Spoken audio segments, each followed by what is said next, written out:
School District Board of Education meeting, January 13th, 2023. Secretary, if we can have a roll call. All board members are present with the exception of Paul Colin, who will be arriving around 7:15. All right, if we can stand for the Pledge of Allegiance. I pledge allegiance to the flag of the United States of America and to the republic for which it stands, one nation, under God, indivisible, with liberty and justice for all.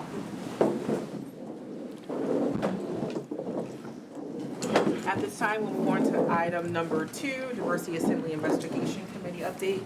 John, do we have a motion? I'll start with my update and finish with a motion, if that's okay? Works for me. All right. The board president of Southward appointed myself, Carolyn Noble, and Megan Hill to a subcommittee whose responsibility it is to oversee an internal review of the March 14, 2023 student-led diversity assembly. Subject to board approval, the committee retained the professional services of the law firm Jamarco, Mullins & Horton to assist in this internal review. The firm has vast experience in employment and labor law matters and has conducted multiple internal investigations on behalf of other municipal school district clients. As part of this process, we will be reviewing district policies, the actions and events that led up to the student-led assembly, interviews, as well as a review of the community's reaction to the assembly. Once the internal review is completed, the firm will be making recommendations to the school board for any required corrective action. We anticipate this internal review to take several weeks. We plan to provide the public with periodic updates as important information becomes available. And as a part of that, I move the Board of Education to approve the hiring of Jamarco, Mullins & Horton, PC to conduct an investigation of the Diversity Assembly, including but not limited to the actions and events that led to the student-led assembly and its aftermath. We have a motion on the floor. Is there a second? I second. Motion has been properly moved and seconded. Is there any discussion? Seeing no discussion, I'd like to take a point of privilege and we can have a vote today. So all those in favor of the motion? Aye. Aye. Any opposed? Motion carries 6-0. Thank you, John. Thank you, Madam President.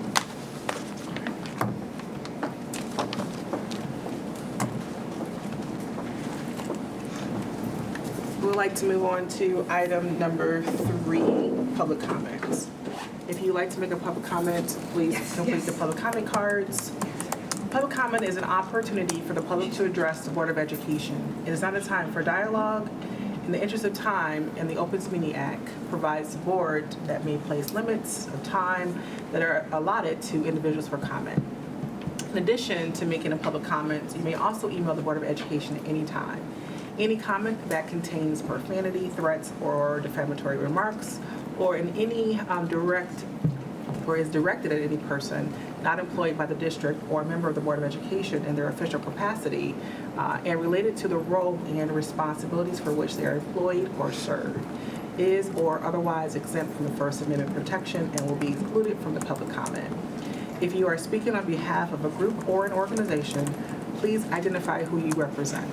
Thank you for taking the time to address the Board of Education. Do we have any public comment? Right here. They're in process. I'll give you a couple of seconds. We're going to allow for 3 minutes of time. Trustee Hill, would you take the time? Sure. Thank you.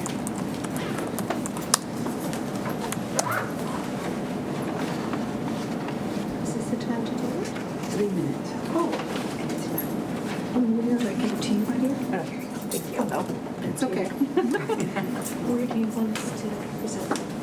Where should I stand? Are you speaking together? Right here? Yeah, I'll just move this podium here. Yeah. If you need it. Go. Just stand behind there. There you go. So we have one public comment from Barbara and Lori, and we'll allow the time to start when they start speaking. That's fine. Sure.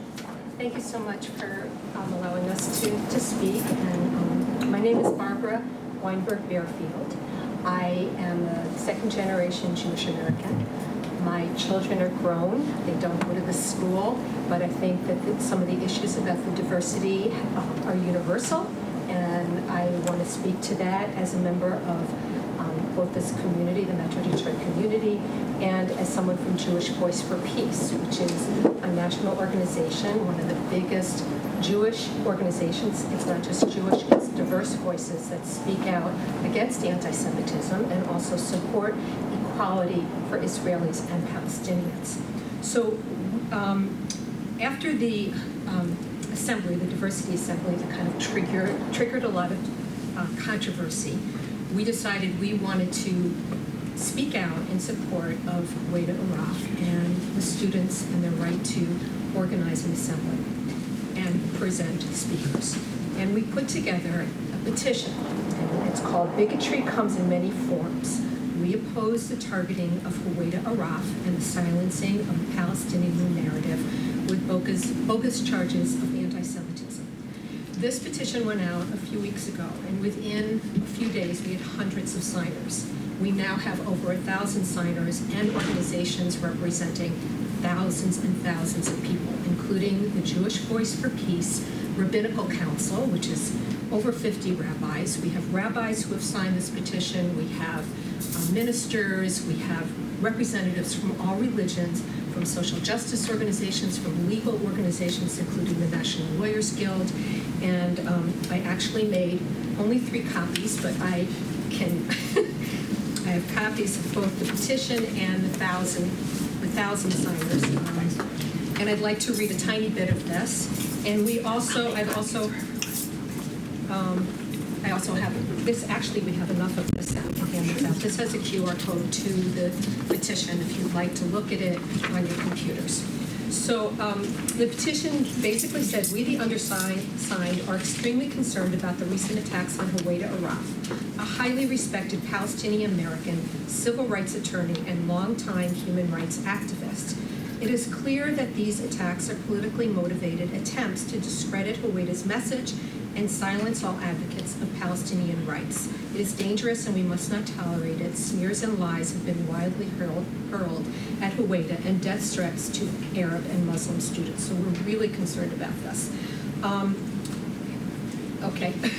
I do want to point out that Huwaida Araf is someone that I have known for years, decades, and I've admired as both a civil rights activist, attorney, and somebody who actually co-founded an organization that was up for a Nobel Peace Prize. You may have read in the newspapers that she was a terrorist, but she's not a terrorist. She was somebody that was put up, her organization was considered for a Nobel Peace Prize. She organized an international flotilla of boats with humanitarian aid, food, clothing, medical aid to go to Gaza, which has been blockaded for many, many, many years and is in dire straits, and the Israeli government has blockaded it. Now, I just want to point out that's 3.5 minutes. Okay. If you're both speaking, I can. Let me just say Sure. one thing. We highly want to point out that criticizing the Israeli government, the Israeli military, and actions and policies of the Israeli government is not anti-Semitic. I criticize it, and tens of thousands of Israelis have been criticizing the Israeli government, and tens of thousands of Americans have as well. It is not equal to anti-Semitism, and that's what we feel about this issue with targeting and smearing Huwaida Araf. And I just wanted to say, and I want to extend to everyone an invitation to this event that we have put together on April 30th. It's in the flyer that's being passed around, and this nice lady said that she would make copies for you. This is an event on April 30th from 2 to 4 at the Bloomfield Township Library. And it's kind of in response to this incident that happened, and it's more like awareness, information, based on fact, having 2 sides sit at the table and dialogue peacefully, and dialogue with proper information. No slander, no smearing, no shouting out in board meetings and doing, no. It's just going to be a very informational, professional event, and I welcome the entire Bloomfield board to attend. Superintendent Watson, I'd love to have you there with us. We've invited several of the students from Bloomfield Hills. They're going to be there to speak as well. We're hoping that we get Rashida Tlaib, one of the U.S. Congresswomen, and a few other nice guests that you might enjoy. And that's really what I wanted to say. And thank you for your work. I know how difficult and challenging being on a board can be, especially in situations like this. So thank you for your work. Thank Yeah, you. and thank you for caring for the children of your township. Just want to say one more thing. My children are biracial, and I wish that they had had the opportunity when they were young to have more access to diversity opportunities and speakers at their school to learn more about the background of different people's experiences and lives. So thank you very much. Thank you. Thank you.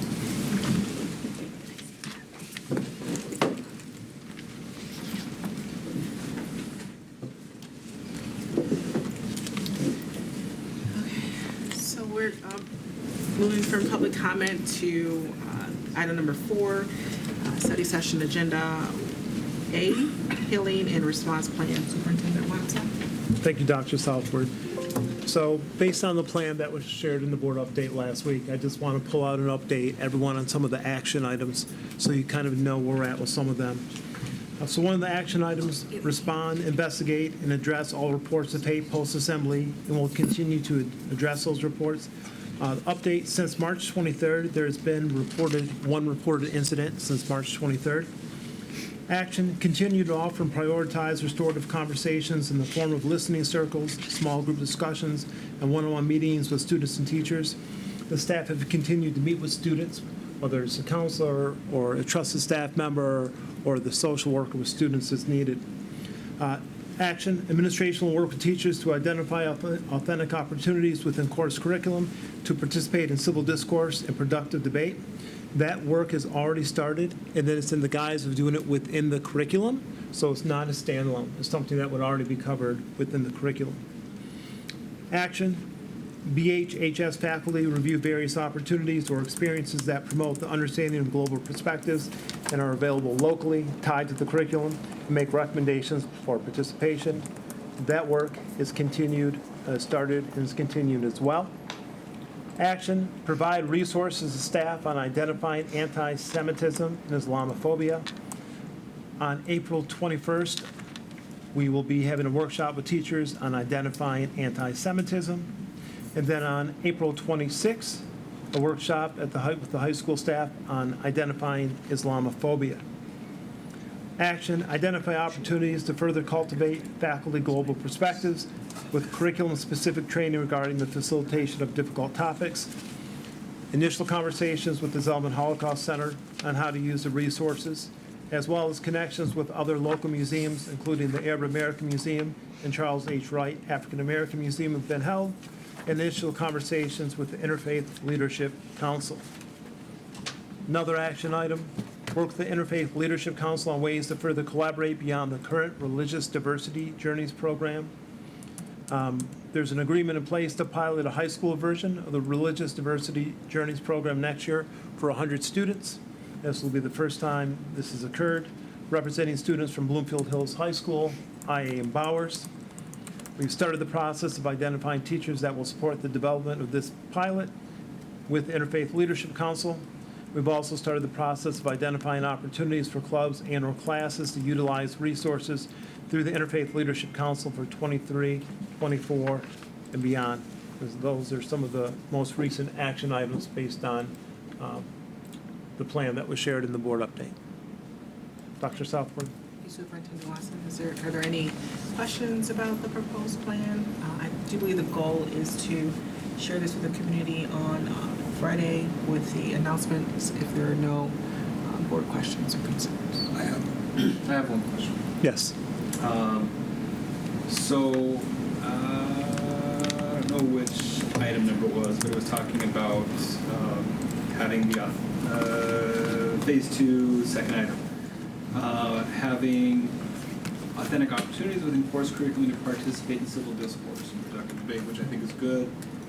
My only concern is, are all of the students ready to participate in civic discourse, or is there some prep work maybe needed to teach how to have civic discourse? Because my only concern is that I've heard feedback from some of the students that, after the assembly took place, some of the teachers asked, what did you guys think? And exploratory questions, which seemed fine on the surface, but it started another firestorm of putting people on sides, divisive opinions, and then, we ignite something again. So my concern is that our students at this age, with where they're at now, ready to have civic discourse, we certainly, in our board meeting, adults didn't even have a very good job displaying that. So are we ready to have high school students put in a position like that? Is there maybe prep work that we would introduce first on how to have civic discourse? Yeah, that's part of the pre-teaching that would need to take place ahead of time. Okay. You tie it into the curriculum. For example, maybe in a health class,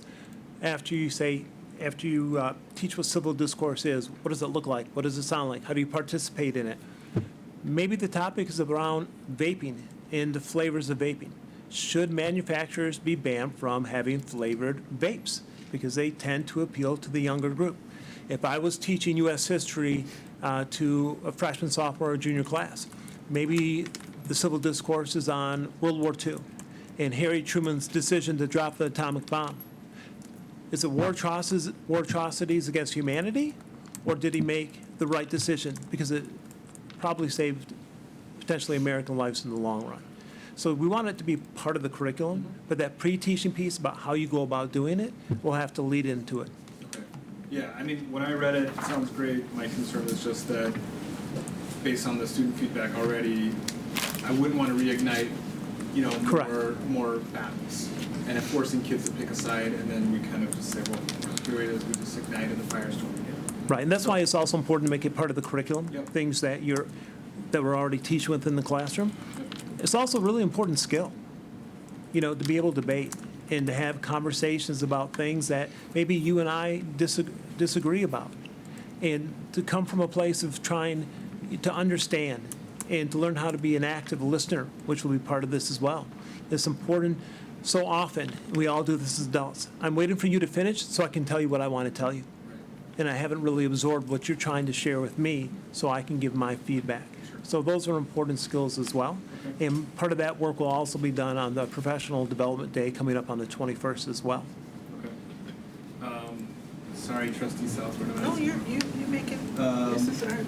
Do we have, in the plan, it identified a lot of what might take place with the students in terms of curriculum, in terms of opportunities. You mentioned some of the ones with the interfaith leaders and Holocaust Museum and things like that, which makes sense. Are there, beyond looking at the restructuring vetting process for assemblies, is there any more thought to policies and procedures at this time that might need to be amended or introduced based on what took place? I would interject that is part of the investigation, part of the scope of the investigation that we're conducting, is to get some objective guidance on that specific point, not simply an investigation of what led up to and occurred regarding assembly, but an overhaul might not be the word, but an examination of policies around that, what would be best practice and recommendations regarding same. Okay. I will. The next thing I was going to ask was going to be along the same vein, so I will hold back, and I'm good at this point. Thank you. Yes, Trustee Kumar. So Superintendent Watson, could you tell us a little bit more about the Interfaith Council and the dialogue you've had with this group? Is that something we can share with the community at this point? Yeah, I'll turn over to Sarah Fairman to give a little bit of update on that. The dialogue with Interfaith Council is they are the ones of the original religious diversity group that is a middle school based group. So we realized during COVID that some of our students missed out on that. So the religious diversities that we do now is a offshoot of that. We take all of our 7th graders, whereas their group used to take only 30. So that was the agreement. So Bloomfield Hills is their version of religious diversities. So when in speaking with them, they have been seeking a way to pilot this up at the high school level. So it would be 6 visits throughout the year to 6 different religious sites where the students would go for the full day and have a full dialogue with both the leaders of whatever place they're visiting, but also with each other, and then also share a meal together. So that's how they do all of their journeys. But this would be not escalated, but it would be elevated up to a more high school level of conversation and discourse. So we have agreed to be part of the pilot, and then now we are they are seeking teachers to help them look and review their materials and their resources to make sure that they are reaching the high school expectations over what a middle school expectation would be in that situation. And how many students do we have in the high school today, total number? Yeah. How many? About 1,500.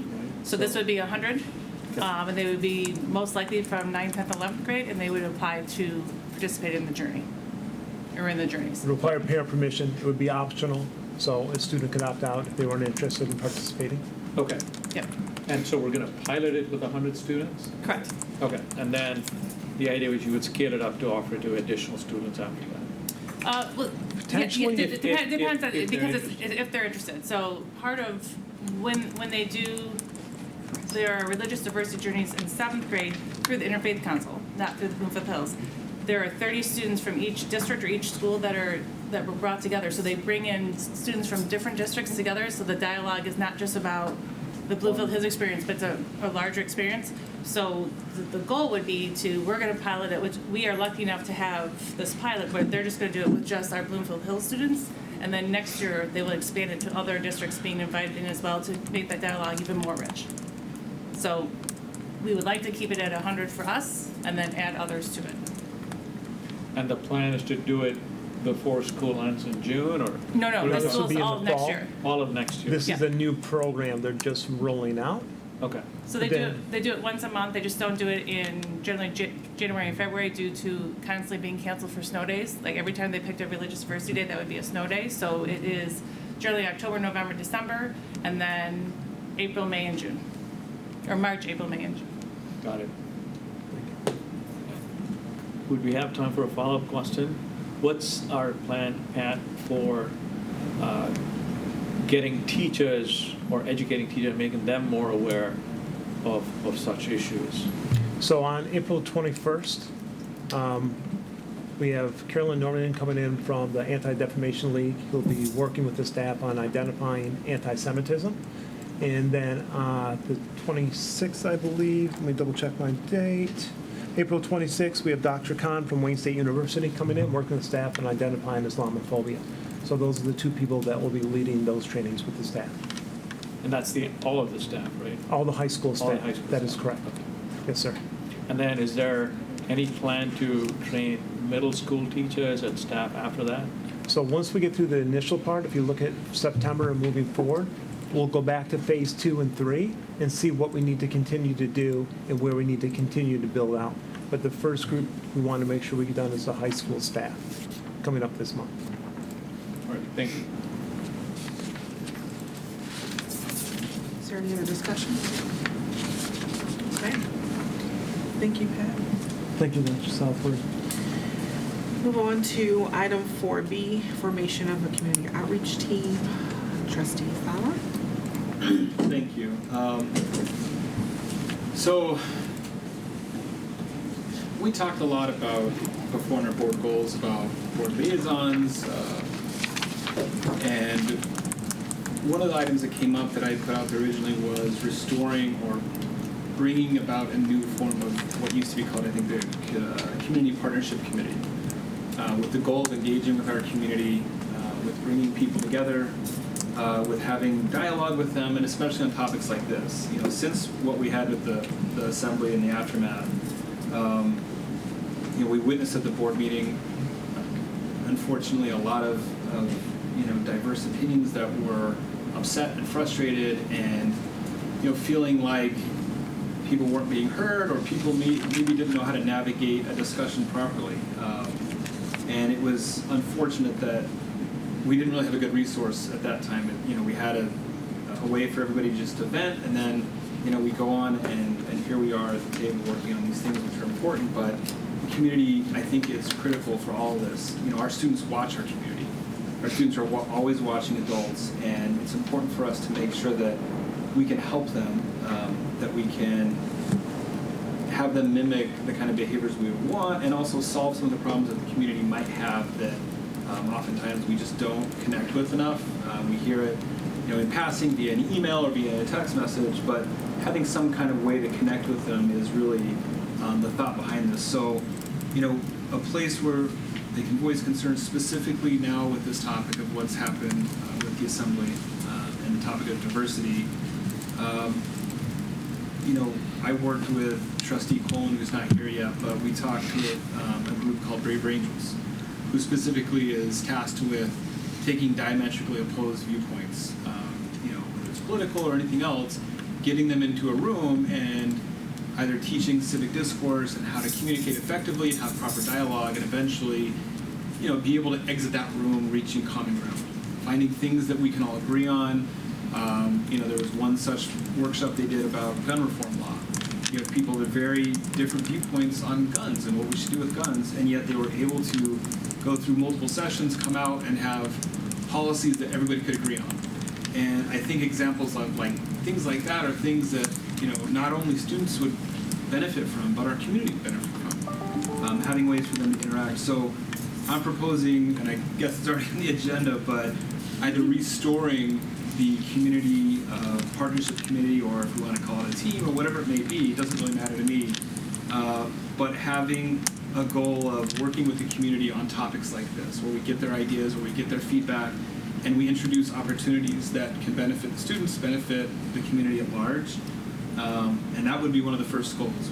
Discussing with this group, there are certainly workshops that we could put in our community, whether it doesn't necessarily have to be about this topic, but having civic discourse, bringing people to the table, and then using that in our schools as well. So it's something that I think is really important at a time like this, that we stay engaged with the community. We hear them, we listen to them, and not just on this instance, but other instances. I know we have the board liaison positions, like I mentioned, and I think those are important. I think it's important that we stay in tune with everything happening, but it's really critical that community members, parents, everyone out there has a way to work on things together. We can't expect that things are just going to fix themselves if the community's broken. We need ways to restore that. And so that's something I would like to work on. I don't have a plan yet as far as members and all of that. I figure that's something we can kind of discuss. But that's kind of where we're at with it. Okay. Board table discussion, district conversation. I have some comments. So Tariq, not sure all of info you in, but the board had tried outreach efforts in the past to the community, where we had coffee hours, where we would offer time for community members to come meet with us at the township library. The reality is the interest in the community, waxes and wanes depending on whether there's a crisis or not. So we have found that we've held office hours, but nobody showed up for many months, and then we kind of turn that off, and then another issue crops up, and then there's additional interest. So the reality is it is going to come in waves, but we may need to ramp up and ramp down accordingly. I think depending on the interest. And I get it. I know we talked about the coffee hours and things like that as kind of, well, why would we do this? I think the difference is with this, I'm not looking to just have kind of an open door session. I'd like to be intentful and impactful with whatever we're doing. I think it's good to be reachable, but I feel like I get contacted already. People catch me at a kid's soccer game or at a school or whatever, email and all of that, and that works fine. I think going to the community and saying there's intent and impact behind this. We want to help our community grow. There are divisions, whether sometimes we acknowledge it or not, and so how can we do better by giving them tools, bringing people together that might not normally be together, and exploring that. I think the more we can offer proactive ways to do that, the better. So I'm not looking at this as simply just a reaction to this and letting it sit, but this is more of trying to be proactive with working with the community. I would just say that as a task force of sorts or a group is put together, or a plan to put a group together, that you're purposeful with that as well. Many task forces have been put together in the past, and there have been complaints about who gets selected for those task forces and things like that, how those task forces are selected. So I'm not opposed to this as a plan. I just want to make sure that it's as inclusive as it can be of the community.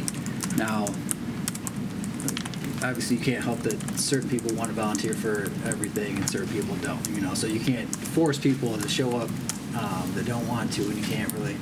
So all that I ask is that when the plan, as we construct this plan, that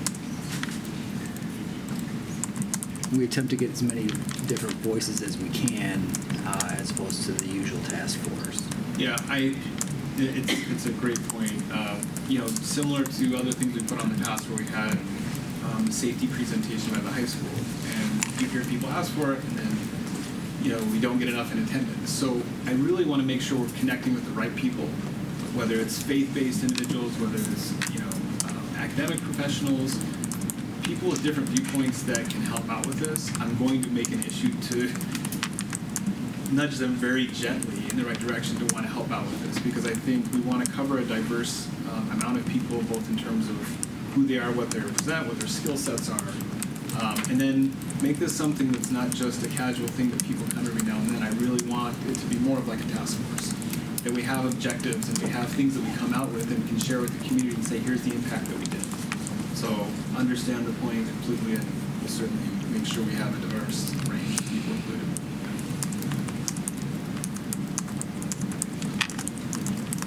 Other comments? So I gather from your initial conversation that this is an initial idea that you haven't really had an opportunity to put a ton of framework around yet, right?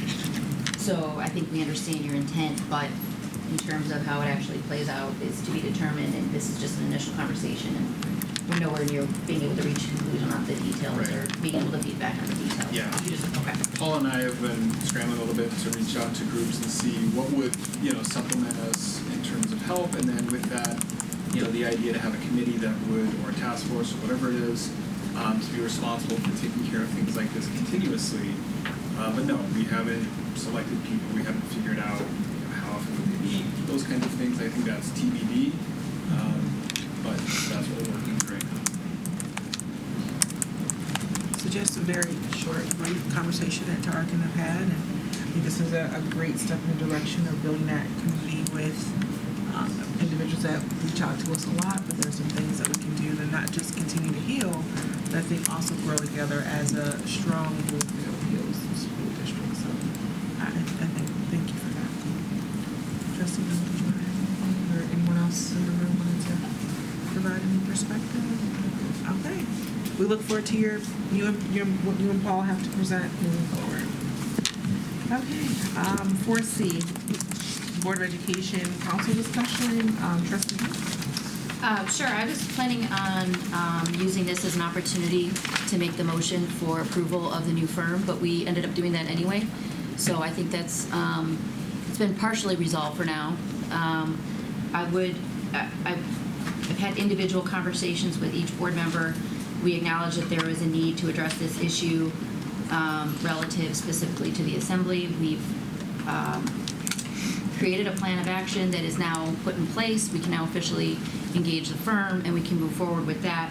I think that this has, based on my conversation with each individual board member, sparked a bigger conversation about our legal counsel process as a whole, and I think that's too tedious right now. I think that we have the issue at hand is being handled in a way that I think is satisfactory.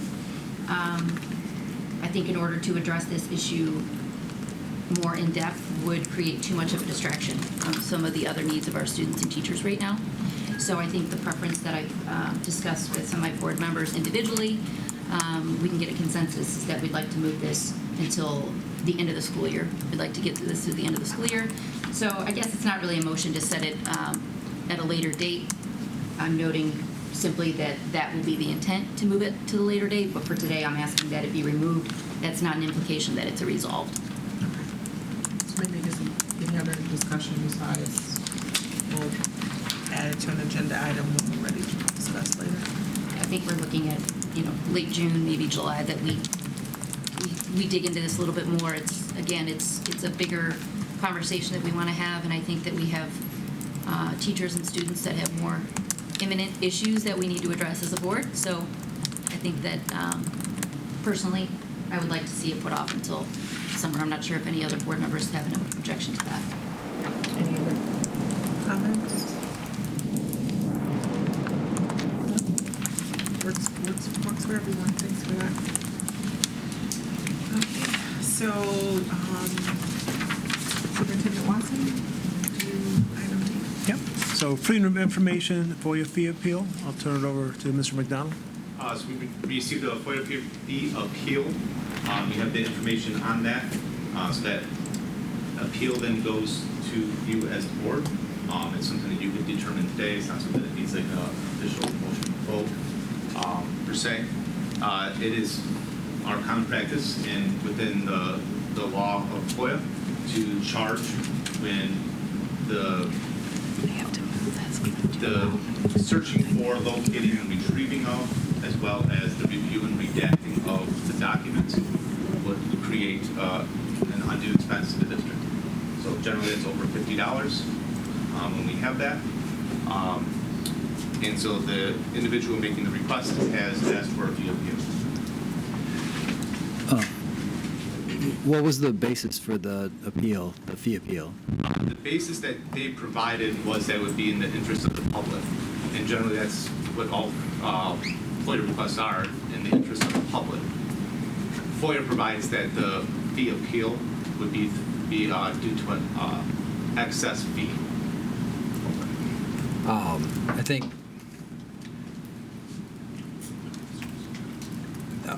the regulation, or the district's regulations provide for what fees we would charge.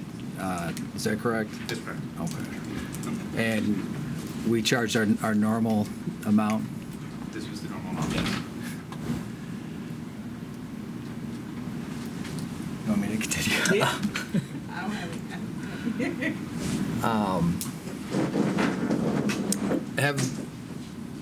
Have we waived the fee before? Waive the fee, no. I don't know, I've been here a couple of years, I don't know of anything in the past that's ever been waived either. They have. Have they? Yeah, they have. Do you know what the basis for those fee waivers were? Just in the best, sort of the right thing to do. Like, we're not, I think one of it, going back years ago, was, it was I think there was a contesting of the fees, and and I think we waived it. I'm trying to think of the reason why. I think the fees were exorbitant, and then, I think the district took a look at it and decided in these instances to waive it. So I don't know what the reason was to have the fee at the beginning. And eventually, looking at the fees were so high, it was waived. But there's been precedent that FOIA fees have been. Only upon request, or do we have a procedure, or, like a I don't think pathway? we have a lot of policies on a lot of things, so I don't think it was based on a policy. Well, there is policy on this. There's a policy. Yeah, so- it's in the folder that we were There's provided. policy and there's law that governs FOIA. So from what I understood, I think that the fees were to cover the time to task. That's correct. Correct? So it wasn't It is as if- calculated off of the lowest paid individual that could potentially do that job. So, for instance, for the redaction, in this case, I would be doing the redaction. I would be going through the 200 emails and redacting. It is not my hourly rate that would be included on here. It is the hourly rate of an administrative assistant. And so like around 200 emails, and you figure like, if you look about a minute per to read through them, redact personal information that would need to be redacted in this case. They're pretty much redacting on almost every email. So that'd be less than a minute per email to be able to redact them.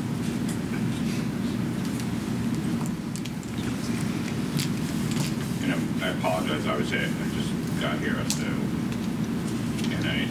on this topic, pull up, what is, can someone just summarize me at high level, what was the FOIA request FOIA request was for emails to the board and superintendent regarding? the events on, I think it was her name specifically, the zero. Also events related to that. Anytime her name was mentioned. it Anytime needed- her name was mentioned.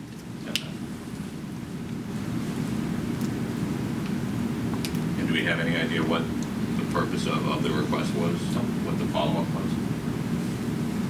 And I'm sorry, and I probably should have had this beforehand. What's the fee charged? The total fee was $170. $170, to do the work? And what is our average fee, you said? It depends. Some of them are as simple as, what is your board policy on X? There's no fee for that. I just give them the website and we're done. Others are over 10,000 documents. Those fees can get up into the thousands of dollars. And we issue those. Yes. Now, the requester has their choice. They can pay that fee. They can reduce the scope of their FOIA request, which could then reduce the scope down as well as far as what the fee would be. So we think it's going to take, how many, what's the hour? 170 is broken down to what, 8 hours of $20 an hour? What do we? I think it's like 3 hours. It's 3 hours. It's 3 hours to go through, read 200 emails and redact those. There's 12 increments, and each increment increment's is 15 minutes. And so when we do that, track the timing on it too. If it comes up to be less, then again, this is a fee estimate, and it would be less. But we haven't heard any basis of the request for the waiver to be based on inability to pay. It's simply It was not the based on inability to pay. overarching in the best interest of the public. No arrest. Correct. No, correct. Something to that effect. No, not, so just, Other government Was the reason entities stated? allow FOIA requests for that reason? I gotta find that. exactly. Like, don't charge a fee based on the best Not interest? that I'm aware of, and I'll give you a sense, I'm not aware of us ever waiving a full fee. We've always worked to do, because sometimes you'll get requests, but we'll see a $75,000 request just because of the amount. And it's like Keith said, we'll work with them, say, hey, let's scale this down, let's get to where you need to go. And that helps, or you'll try to say, hey, we're gonna reduce these pieces or do that to work with them. But I mean, you can have exorbitant amounts when you talk about, we want to see the last 20 years of X, Y, or Z, right? So it's Yeah, it takes a lot of considerable. time. Again. I mean- Purposes of journalism and public accountability, and that the information is absolutely in the public interest. so It's the general senses of most FOIA requests. our options are to waive the fee, reduce the fee, or uphold the fee and issue a written determination indicating the specific base under Section 4 of FOIA that supports the required fee. So Keith has the information with regard to the specific basis, I assume, and so we can do either of those three things. Those are our three choices. The only thing is, so we're saying it's 3 hours, so we're saying someone who would be pulling it is making roughly $60 an hour. We don't have anything, we don't have anyone in the district lower. It's like $50 an So hour. when you calculate the hourly rate, the law prevents that you calculate the hourly rate and their benefits up to a certain percentage. And their benefits. That is correct. That's the, I mean, yeah. It's just part of the law. We just follow the law on that. I'm inclined personally, unless barring hearing something that this is something that someone can't afford, I'm inclined to uphold the fee. And we do have separate language within our policies and regulations for specifically that situation. I mean, it's $170. It's not a $10,000 fee. So barring that, I don't see any reason to deviate from standard procedure. Yeah, and I'm really worried if we change the situation here for this one instance, how can we determine other ones shouldn't be waived as well, or will they appeal those? Will we start getting an influx of FOIA requests that are appealed? Because I know you get a lot of FOIA requests, so we really got to be cognizant of setting precedent here. The only thing I would say, thinking through, is if the law is with benefits, fine, it's only taking 3 hours, $50. Like if I requested a FOIA request and it came back and said it's $50 an hour, that's high. I mean, I understand what the law says. I think maybe we from a policy perspective, can lower that rate. And keep in mind that that's the 3 hours is just for the redaction piece. there's already been about 45 minutes worth of personnel time to dig into finding, I can't build a fee until I know how many documents that we have in there. You're So- doing an e-discovery. Yeah, correct. So our team will sit down with Keith, and then we'll say, we got 25,000 documents, what does that look like, Yep. right? And then, there's time, we'll do that, and the systems are never perfect, so sometimes we get, okay, that pulled, that shouldn't have pulled, and I'll pull those out so that I'm not calculating those in. So his team has already spent time doing all that. I never calculate my time in going through and making the determination of what is and what is not a record. That, I've never calculated that time. And then I never exceed whatever the estimate is. I make my estimate on my best guess as to what it will be. I generally use 1 to 2 minutes per email, depending on when I scroll through what the length of emails are, the duplicity that I see in emails. So in this case, when you request all 7 or 8 individuals, every individual who receives that email is an email. Every one of those is provided in the FOIA request, and every one of those is then going to need to be gone through and redacted. I guess to Trustee Noble's point, if every person who wants a request says it's for the best interest of the community, how do we discern if this one is in a better position than the ones we get in the future? That's a good point, too, because the best interest of the public is not part of the FOIA law regarding the appeal. I just need a direction. However the board wishes to do that, that's up to you. have to vote then. Yeah, so we'll do a vote. I take a point of personal privilege again to vote during the study session. And so we'll do all those in favor of not permitting the fee to be waived for this particular instance. That's the motion. Can we get a motion? I need a motion in order for us to vote. I make a motion for the board to make it a vote based on a request for an appeal.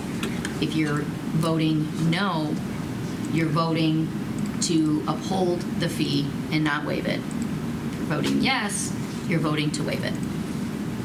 There's a motion, because we have to vote with the motion. Is there a second? Second. So now we'll vote. All those in favor? Well, I said yes or no, didn't I? All those with the yes? We got what you said. Sorry. Oh, wait, discussion. We have discussion, you're right. Oh, yeah. We're supposed to have discussion, right? Yeah, discussion. Again, the only point is, and I'm fine with charging adequate fee for services to pull and fine $170. I don't know what this situation is. I still think putting in benefits and all of that is unreasonable. Like $50 an hour, someone making $105,000 a year. I mean, if you're saying that's all in, $50 an hour. I mean, if I'm looking at it from a community member, if I want to pull something, I think $50 is way too high, and I think we need to look at our policy. I mean, It's not our who's policy. going to be looking at these you have to keep in mind that we're not going to bring in a high school student to pull the documents, making $20 an hour or whatever. This is a legitimate task by a professional. I can say as somebody who did e-discovery, it is a lot, and it's a lot of effort to scope it in properly, and to include and exclude, and to review, and so it does take a lot of time. I feel, especially if Keith's time is not being included in the calculation, that it sounds fine to me. Like I work at a school district, we charge FOIA. It sounds based on, cost of increased living and everything nowadays, but it sounds reasonable based on what we see. So my 2 cents is somebody who's done it. I mean, I suppose it could be done for 20. We're paying. All I'm saying is past history, right? It's people have gotten from us, the district, an exorbitant amount of fees for FOIA requests, and I want to have a good balance between if people want information and us as a district to not be an enormous amount of a fee constraint. Sure, I don't want to be a try to get information to be transparent. But before we've had conversations about the people at the table are here to help work and serve our students. if they're not able to do their jobs and we're doing so many FOIA requests, we're taking time away from them able to do the work for our district. So we have to keep that in mind too. So if we make our fees too nominal, then it makes it so as if we get an increase in FOIA requests, and now we're spending more time to those tasks as opposed to the work of the district. But on the flip side, I don't want it to be exorbitant, where it's like, you're gonna ask us for FOIA requests, the fees that we're gonna send you are gonna. They're not discourage exorbitant. you They're from based getting- on it's a calculation. You know, there's not, if they were exorbitant, then we would waive them, right? And I think in the context of the reason here is important too, where this person didn't cite any inability to pay, or, so if and when that comes up in exorbitant fee, I think we should revisit that for sure, so that this isn't an issue of ability to pay or not. Here it doesn't appear to be, so I don't think it's relevant. I think we can stick to what the federal prescribed law is, but I understand what you're saying. We want it to be accessible, and if there's someone who needs important information and it's not accessible because of money, that's certainly a conversation we should have at that time. Right, or if it's, like you said, if there's 10,000, 100,000 documents, and we want to work to help them narrow that scope so that they can get the information they need, that's something. This is just I don't think emails that anybody contain should someone's not be name, able to you know? I mean, receive information because they can't afford it. It doesn't sound like it's a situation here. If a situation like that was to arise, we would address it. And the requester can, once the decision is provided to them, talk with me about reducing scope. Sure. Fair enough. Yes. Keith, could I ask how these, the hours were computed? Is it just one person at, 1 minute per letter, or is For the reviewing of the documents and redacting, is that what you're referring to? Yes. It was right around 200, I want to say 198 or 200 emails to go through. I said to be able to do them in less than a minute. Each one of them has to be pulled from a file, dropped someplace else, opened up, moved over into a formattable PDF, read through, redacted, saved, slid into a separate folder for deliverable documents. All that has to happen in less than a minute, based on this calculation. But it's also to experience, to your point, John, this isn't his first rodeo on this, and so when, Keith, I'm speaking for you, but when you're going through this, haven't done this with him, he knows, okay, these are student names, I gotta redact those, these are, right, he's having to calculate, that experience makes that speedy and fast, because he understands, I know the law, I know the names of this organization and things. It's not like you'd outsource this and get these. And when I get, and I know I don't know. I don't think I can get it done in less than a minute. I'll be honest with you. There's no way I'm going to be able to do that. No, I also know that the way this request is written, I know that I'm going to see 8 of those same emails. So in my head, I'm already familiar with that email. So I'm not having to read through that whole email again, which is probably going to allow me to save some time in doing that. Where I get other requests, and it's calculated at about 2 minutes because every single email is a brand new email. And so every one, we have to go through and make sure, and in schools it's really hard because a lot of times there's student information that are embedded into them. And there's a couple of these that I'm sure I'm going to have to dig in because if the person who sent the email spoke about their child, I have to now protect that child and be really careful that I don't violate the personal law. Any identification, right? So last name of that guardian, Correct. all that Yeah. has to be. I have to review redacted documents all the time. It's a pain. To be honest. I'm not doubting. I've being on just being here a while, feedback from the community is when people have sent FOIA, and I understand, we want best use of time, but people send FOIA requests. I mean, this is $170, right? I'm not talking about. Right, we this. spent I'm talking about- $170 talking about it. But I mean, there's a bigger issue here. It's like when people send FOIA requests in the past, they've gotten back enormous fees, and the perception is the fee that they're doing it so we don't get the information, and that is the perception out there from the community is, you're gonna ask for a FOIA request, they're gonna come up with, whatever amount is, and it's going to deter you from trying to get information. And I'm just I saying, get that's that. out there, I've been here. I think that's out there from every organization like that gets FOIA requests, that no matter where you send a FOIA request, you're going to get, a fee for it, and you're going to think that they're trying to screw you, I think that's how it works, I mean, and I'm not saying that we are, I'm saying that these things cost money to pull all that information and make sure, because the flip side is now Keith's doing it for free and he's rushing through it, and some kid's name gets left in there, and then that person is upset. And I would prefer that we err on the side of, hey, you're paying for it, so you're going to get it done right, than Keith rushing through it and us dealing with something far worse. Trustee Hill already brought a really good point. This person did not say they couldn't afford to pay. And what we heard from... Nor did they say the fees were exorbitant. Yeah, but I understand where you're coming from, Paul. That I'm not, I don't even think I'm talking about this issue I'm talking about, since we're talking about it, just a general, just a perception and a policy of if $50, because sometimes it was like it's going to take 60 hours, and those add up, right, for people, and then, right, maybe we should just expand whatever the regular, if we need to go back on scope or things like that. People have gotten emails back and said, you want this, it's going to cost you $13,000. And it's just... And I think what we heard here tonight laid out was an objective calculation based on regulations from a governing body that is not us. So I think that the community's now heard that specifically the reasons why, and I think they're fair.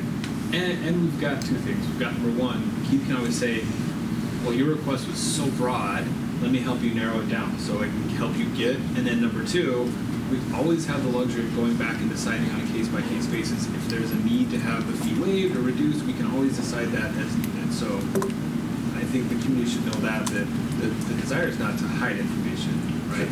So on this request for the speaker, there was over 200 emails. I'm just thinking that it was a very short time frame. That's what I don't understand. Like, It was a very short time frame. It was from the time of the request to the time I pulled the information. So we pulled the information right away. Whenever I get a FOIA, we start pulling that information right away. So I immediately got with his team started pulling it. The issue is one email to board and the superintendent is 8 emails. well, that's the problem. I mean, That's what the law is. But each one has to be redacted still. I can't make the determination that they wanted Megan's email, but not Paul's.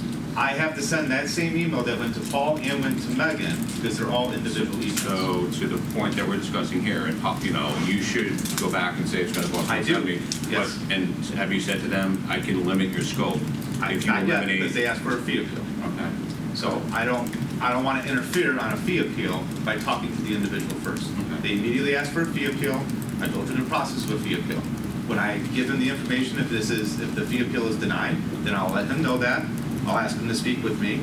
We'll talk about it, and I can help maybe reduce scope down to a point that it's not going to cost all that much. So, okay, all right. Okay, so as long as that's the process, so, okay. Any other discussion? So moving on. Well, we gotta vote. Sorry. I think I should restate my motion. I'm going to restate my motion to make it a motion to deny the fee appeal. Okay. Second. There you go. Did you get the motion? Okay. We just have to make sure it's in the record. So all those in favor of denying the fee appeal? Aye. Any opposed? 7-0. Thank you. All right. Thank you, Dr. Southward. Going on to E, naming of building discussion. Turn over to Mr. Shulkin. Thank you, Mr. Watson. I feel like so official. We're here just kind of to talk about, we have 2 buildings that we need to talk about naming. One of them is coming offline, which is called Lone Pine property, which is now moving to the West Hills property, but will be called Lone Pines. And so now we have 2 buildings named Lone Pine, both in state databases, federal databases, our databases, et cetera, for E911, et cetera. So part of the reason we're here tonight is to talk about the process, what we need to do to name that building. And it could be ancillary building B, it could be whatever we wanted to do. But what we want to do is not have to do we do something temporary now, and then 4 or 5 months later, we name it officially, and then we're having to go back and redo work. And that's what we're trying to do now, rather than later. In addition, we have the Eastover property, which is where Fox Hill is going to move that preschool, and we need to name that property as well, make it official. So those are the two properties. And let me give you just a quick, so we just think about a name, but as I kind of mentioned, the databases it affects, so like E911, for example, we need to change that in our databases and our other vendors and the telecommunications, their databases. And so that's to be a new name with that. In addition, when you think about, say, phone numbers, it seems weird, but like our prefix 341, if we wanted to keep that, move that over, say, West Hills or other, we would move, what I'm trying to say is we have to change prefixes. It's more of an inconvenience, but it's nice to have the 341 if you're calling any place in the district. That could change. So there's some convenience to this. But moreover, there's just some of that safety and security pieces we need to do to prepare on the network side and database side and IT side, as well as even for Jake on his side for deliveries and maintenance and on and on and on. And so we have even warranties and contracts that say Lone Pine at this facility, at this address, we have to make those changes. So if anybody's ever changed your name, maybe if you've been married or whatever, you know that process. We've got to do that for thousands. And just to kind of build off that, so he's talking about the E911. We also have entities like the Michigan Health Department, so we're working with them because we can't have an outbreak at Lone Pine, say, of chickenpox. We're not going to. Which Lone Pine is it? So we have to have a separate naming mechanism for that. The only group that's going to be main at Lone Pine next year will be our Cots West group. Laura, which is the licensing agency, we are good for most of our facilities as we make changes. When Fox Hills goes over to the current Eastover location, we'll have to revisit that with Laura a little bit more because we'll be moving infants and toddlers into facilities that were not previously approved for infants and toddlers, where we're moving our elementary, Lone Pine, and Eastover into West Hills, East Hills. They already have latchkey programs there, so Laura were already approved. We need to change the database in the EEM, which is the Educational Entity Management System. That's essentially where a lot of the data is generated from for like the teacher-student data linkage, as well as CEPI, which is all of our student accounting. So that's another one so we're working with all those entities. We can't do anything in the immediate because that would change here. And the one piece I want to throw out there too, this is not necessarily part of the naming piece, but I think it's just something I want you all to be aware of, and it's nothing that we have control over. I don't like it. I've lived through something like this before. The system that we use, MyStar, which is our student data system, when you change the name of a school, it will change the name of all past records. So when our students move from East Hills to North Hills or BH to South Hills, their future records for the class of 2004, the 8th graders that left East Hills in 2004, if they went back and we pulled out of the system their grades, it would say North Hills.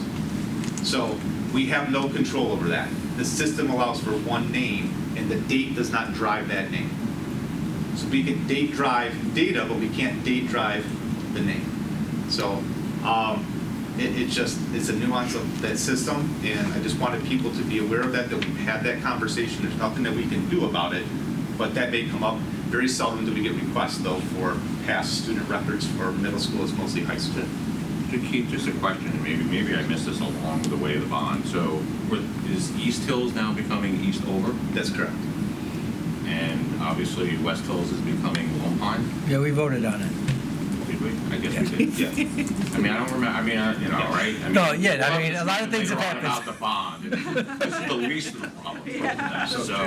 Yes, when those schools move over, they will retain their names. That's what you voted on, was to retain those elementary school names at the current middle school sites. The EEM will allow us to do that, and we simply change the name. That's actually going to be a fairly simple process for us. What then needs to occur, or may need to occur, is what do we now call, going into next year, our current Lone Pine property, which will only have a few classes of Bloom and Tots. What will we call our current Eastover property, which will have no occupancy next year, and they'll be going through construction. And then the following year, what will we call the Fox Hills property? Okay, so we just have those three properties that we will need to work on.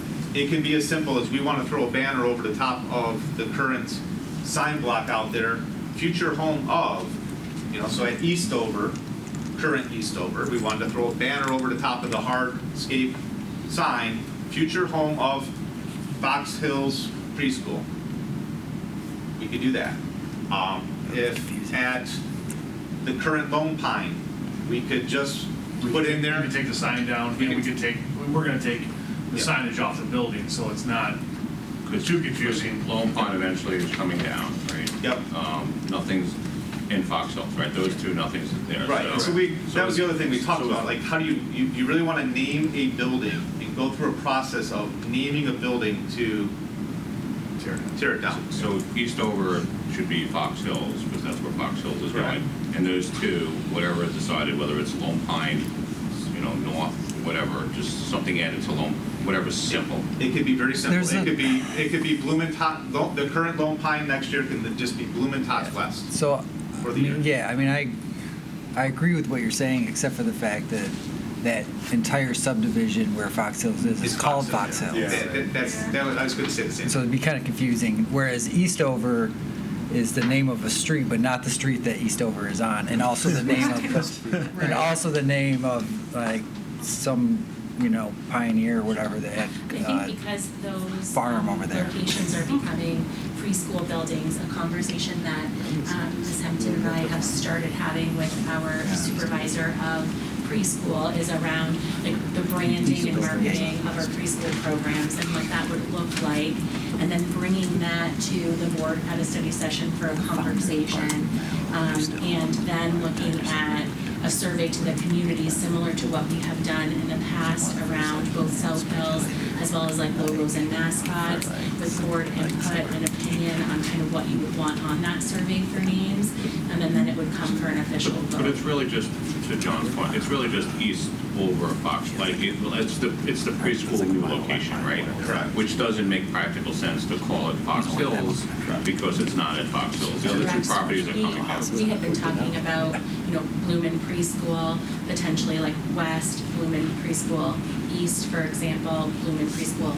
Central. Like there's some work to do there, and ultimately that's the board's decision. But around what makes sense for the brand. Why don't you survey the parents of current Fox Hills on what they think it should be called?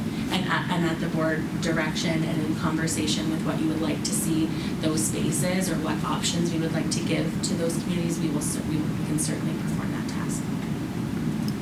Because I think that's the only issue, right? It's the Fox Hills that's moving to east. That's the only thing. The other two are coming down. So Yes, no, but while there's still a structure and while we still have students located at Lone Pine, we will have to have a different name for the current Lone Pine building next year. Again, it could be whatever we have hanging over the door for the preschool entrance over there. It doesn't matter. Yeah, like whatever Bloom Tops Lone Pine. I'm just saying, right? Right. I mean, if it's going to be potentially a preschool at some point, maybe. Like, I don't know, as an option, like Blooming Preschool East, Blooming Preschool West, or, that sounded like. I think that's easy, right?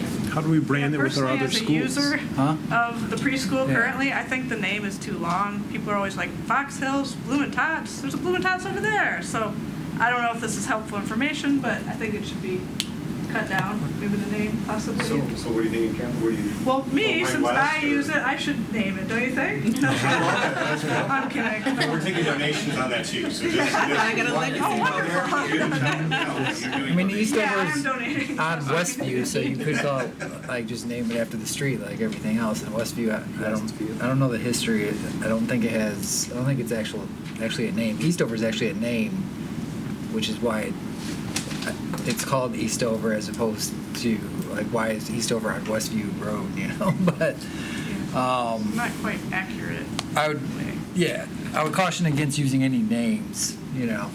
Just, Yep. usually that goes wrong. I was voting for Michelle Southwood. Yeah, there you go. I love it. Except for maybe Michelle. So you're going to present us. Well, so I think names? the presentation this evening was to start this conversation. So we're looking, the deadline is in June. And so we need to talk about what that process should look like, because as part of the policy, the board needs to name buildings. And we just wanted to give you, this is why we need to do it, and this is why we kind of need to do it sooner than later, because it is going to impact bond work as we're moving along, as well as other stuff. And it's confusing too, right? This is the why. Like, we're trying to explain the why, because like he said, in September, we could have 2 lone pines, and then 2 Eastovers. Is there a way to Eastovers. get a survey to the neighborhood, you know? I mean, to the people that are gonna have to see that sign all the time? I mean, yeah, I think you involve, well, I would involve the families of those Like we did buildings. last time. We did that last time. What? We did that last time, remember? We did with South and North. With South and North? We did. Yeah, well, I think we did a whole. We surveyed the Is that community. for all the community or Yeah, but just? you're talking about preschool, or, you know, like, you're only there for a couple of years, like, you get to name it for the rest of eternity, and, like, send it out to everybody. So it is, both of these facilities are at intersections, right? So name it for the other street, right? One's on Adams and what's the name of the street? Not quite on Adams. So Adams Preschool and Middlebelt Preschool. I like Bloom and Tots East and West. I don't know, that has a ring to it. I thought you said that was long. Yeah, that's what I thought you said. Fox Hills, Bloom and Tots. With our branding. It stays with our branding, and it's really for a year. Yeah, so that's one thing to remember, right? So if we go through all this, ask the community that we want you to name the current Lone Pine site, and they come up with a beloved name, and then a year later we bulldoze that site, it could just have a little bit of a sour taste in the people that came up with a beloved name. But also, I've been here a while, and that year might be 2 years or 3, right? I mean, just because of how this all works out. So I think you could live with it for a long time, so pick well, but it also might only be very short term. Well, last time, well, at least with the middle schools, we kind of directed what was on the survey a little bit. So I mean, you, like, if It was like pick one, right? or make a suggestion. They're like, I think the high school students got a hold of it because there were some funny ones. But I think I kind of like the east-west. You know, everything else kind of directional, and Blumen's, you know, cute name or whatever. So, you know, Blumen Preschool, east-west, and then, you know, and then maybe someone comes up with something that's like really great. We have, you know, we're not here to really like. This may be too confusing, but we have 2 names that are retiring. We could shift West Hills over, no. I made a joke about that. As I'm saying it, I'm like, wait a minute. Where are you going? West Hills? No, that's not West Hills. You're Yeah, gonna that's right. Just swap. For Lone Pine, the current Lone Pine that we intend that next year will be a preschool, we really don't know 2 years from now if that would still be a preschool. We don't know what might be happening with universal preschool.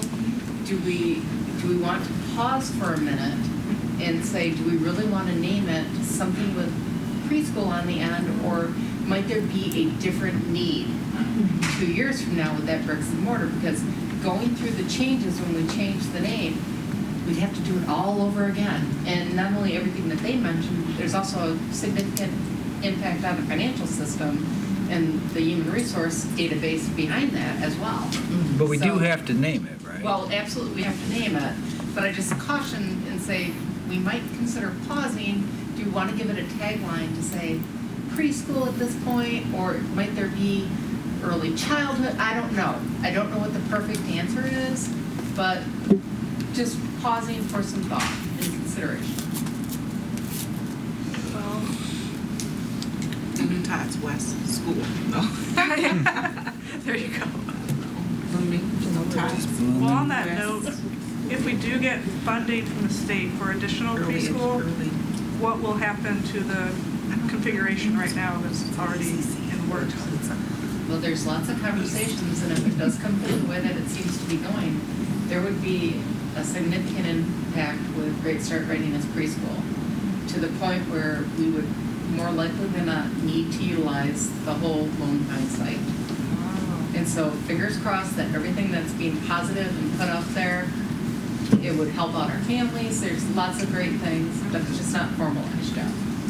I think what might make sense, a suggestion, is that perhaps, Kimberly and I had started having these conversations with, David and Jake. Maybe we come together, provide some more additional information in the board update around what some additional ideas might be, what a survey could look like, a sample survey, perhaps the individuals that we think might be surveyed or most appropriate to be surveyed, along with some information about how far of a reach we can do, so that then the board can come, review that information, and then have a discussion about it at a future board meeting where you can give the official direction as to what you would like us to do, so that you can make an informed decision come June to be able to make that vote.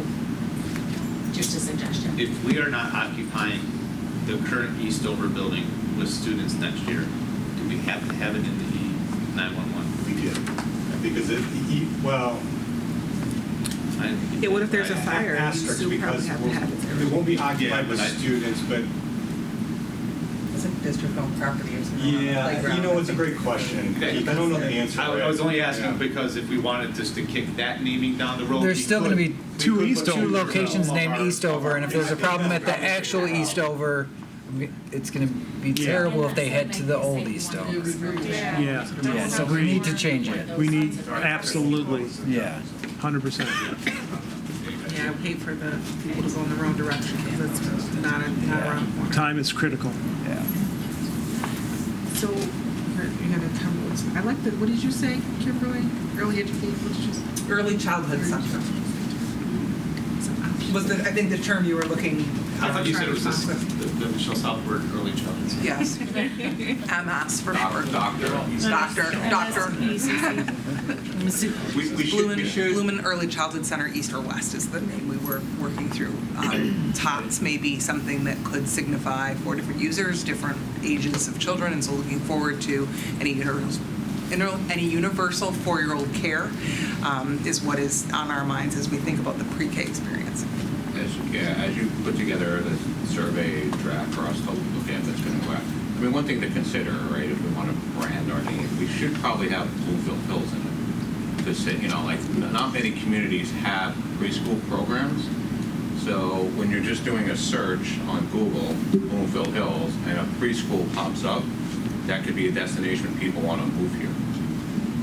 Just thinking. So instead of Blooming, your suggestion, Bloomfield. Yeah, like Bloomfield. Early education. Yeah, because when you're like looking for a place to look and you search Bloomfield and like something pops up, preschool, right? That is a differentiator that many communities don't have, that we don't market enough. I would say when we were We do market deciding, enough, we were there's like, a long which wait one? list to get in there. There's a huge wait list. Oh, yes, we got lucky too. As someone who sat on that wait list, Oh, it's really? well marketed and known. Oh, my God. To call it Bloomfield too would encompass both Bloomfield Hills community and the West Bloomfield community, where that site actually sits in West Bloomfield.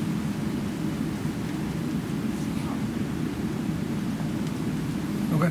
So it have Good talk. Bloomfield Hills branding, is that what Yeah. you're saying? It Yeah. would work because it's in West Bloomfield and then they are It's in in our our school district? district. It's in our Yeah. school district. Okay, got but it. it's That's physically true. in the city of West Bloomfield. So based on Karen's suggestion, can we proceed that way?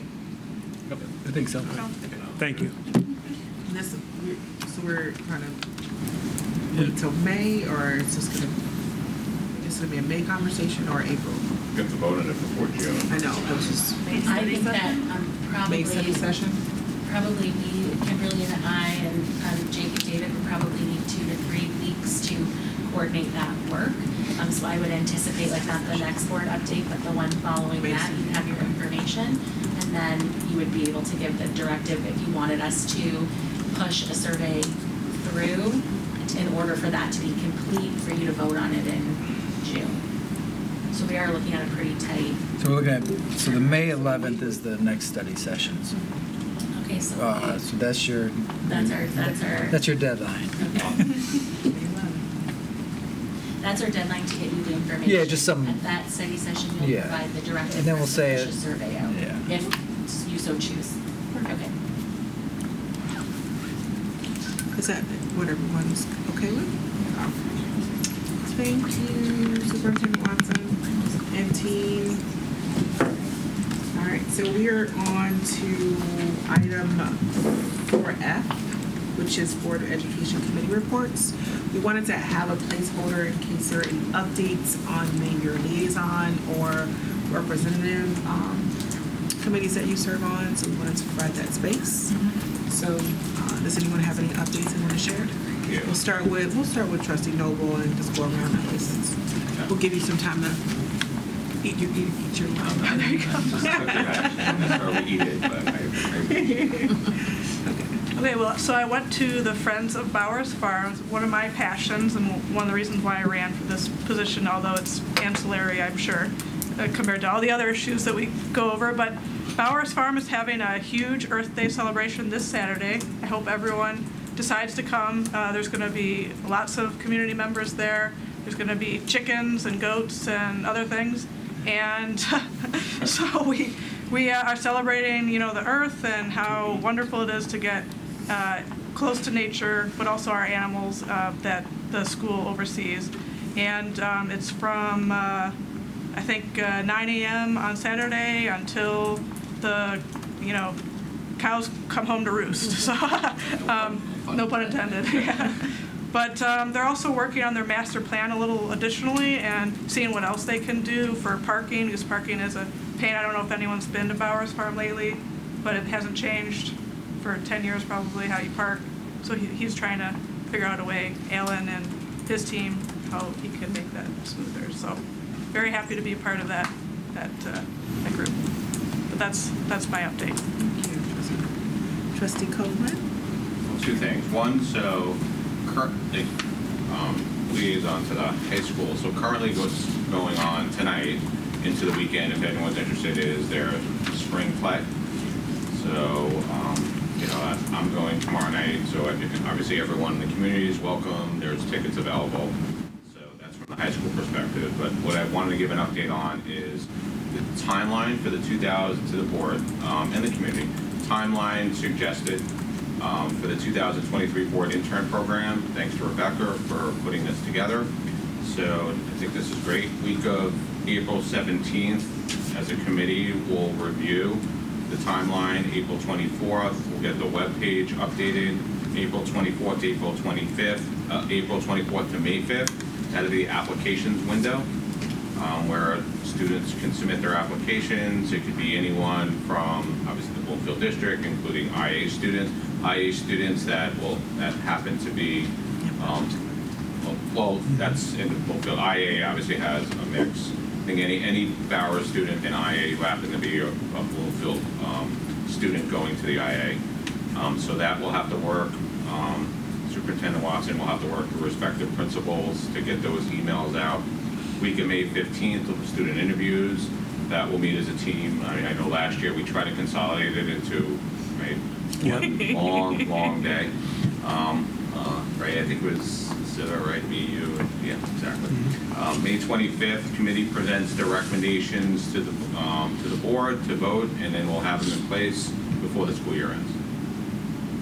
Thanks, Rebecca, for putting that together. Just a point of clarification that the applications would be open to our rising juniors and seniors, not all high school Correct, students. rising juniors and seniors, yep. Yep. So current sophomore, right? Current to be clear, sophomore, right? yes. I mean, seniors now in college would love them, but they're not going to. So it's current sophomores and juniors. Thank you. Trustee Fowler, any updates for you? So I had the privilege to be able to interact with all these PTO groups. I'm always impressed at how many things they're able to put on. Sometimes when you only have your kids at one school, you lose sight of what everybody else does. But the amount of work that they put on, and then for Lone Pine, when I attended, I found out that they were actually donating, some of the work that they do for these fundraising events. They ended up donating to the BYA. So I thought it's really good in the community we have It's not always just PTO raising just for the school. They take some of these funds and they donate it out to some of these charitable entities. So we're really happy to be a part of that. To piggyback on Carolyn's point, so Bowers and Nature Center are working together on the birthday thing. I think He just cares about Bowers. it's okay. The cows, Maybe you they know? can battle each other. But so the 15th, I think, is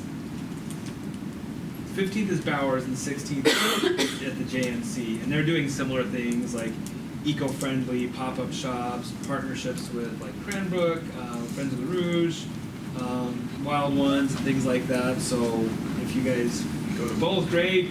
But there's stuff happening on both days that's really exciting for the community. Sometimes we forget all the things that we have available to us right in our own backyard.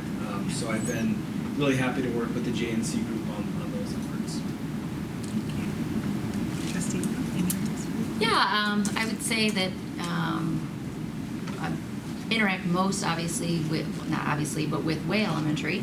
And I'm really excited about, I'm proud about a group of kids at that school. It's called the Kindness Crew, a group of fourth graders that work with a volunteer member through the PTO.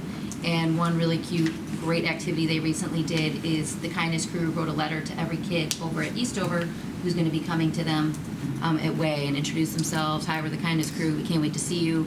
And I know that the PTO has received feedback from parents who have children who are nervous, and how this small gesture really made the students who are going to be coming from Eastover to Way really excited. So that really warmed me to know that. Unfortunately, I have not been able to connect with Wing Lake as much as I would like to because of other obligations of the board that have overtaken that, but moving forward, that is my #1 priority, is to make a greater connection with them. All the parents of Wade going to send notes to Would you Only like you, to Paul. lead? Only you, Paul. No, we want you to send a note to everyone. I'll send a personal note to everybody. Welcome them to their new school. Any updates for, I know you've already given some of your committee updates because you're on like Sure.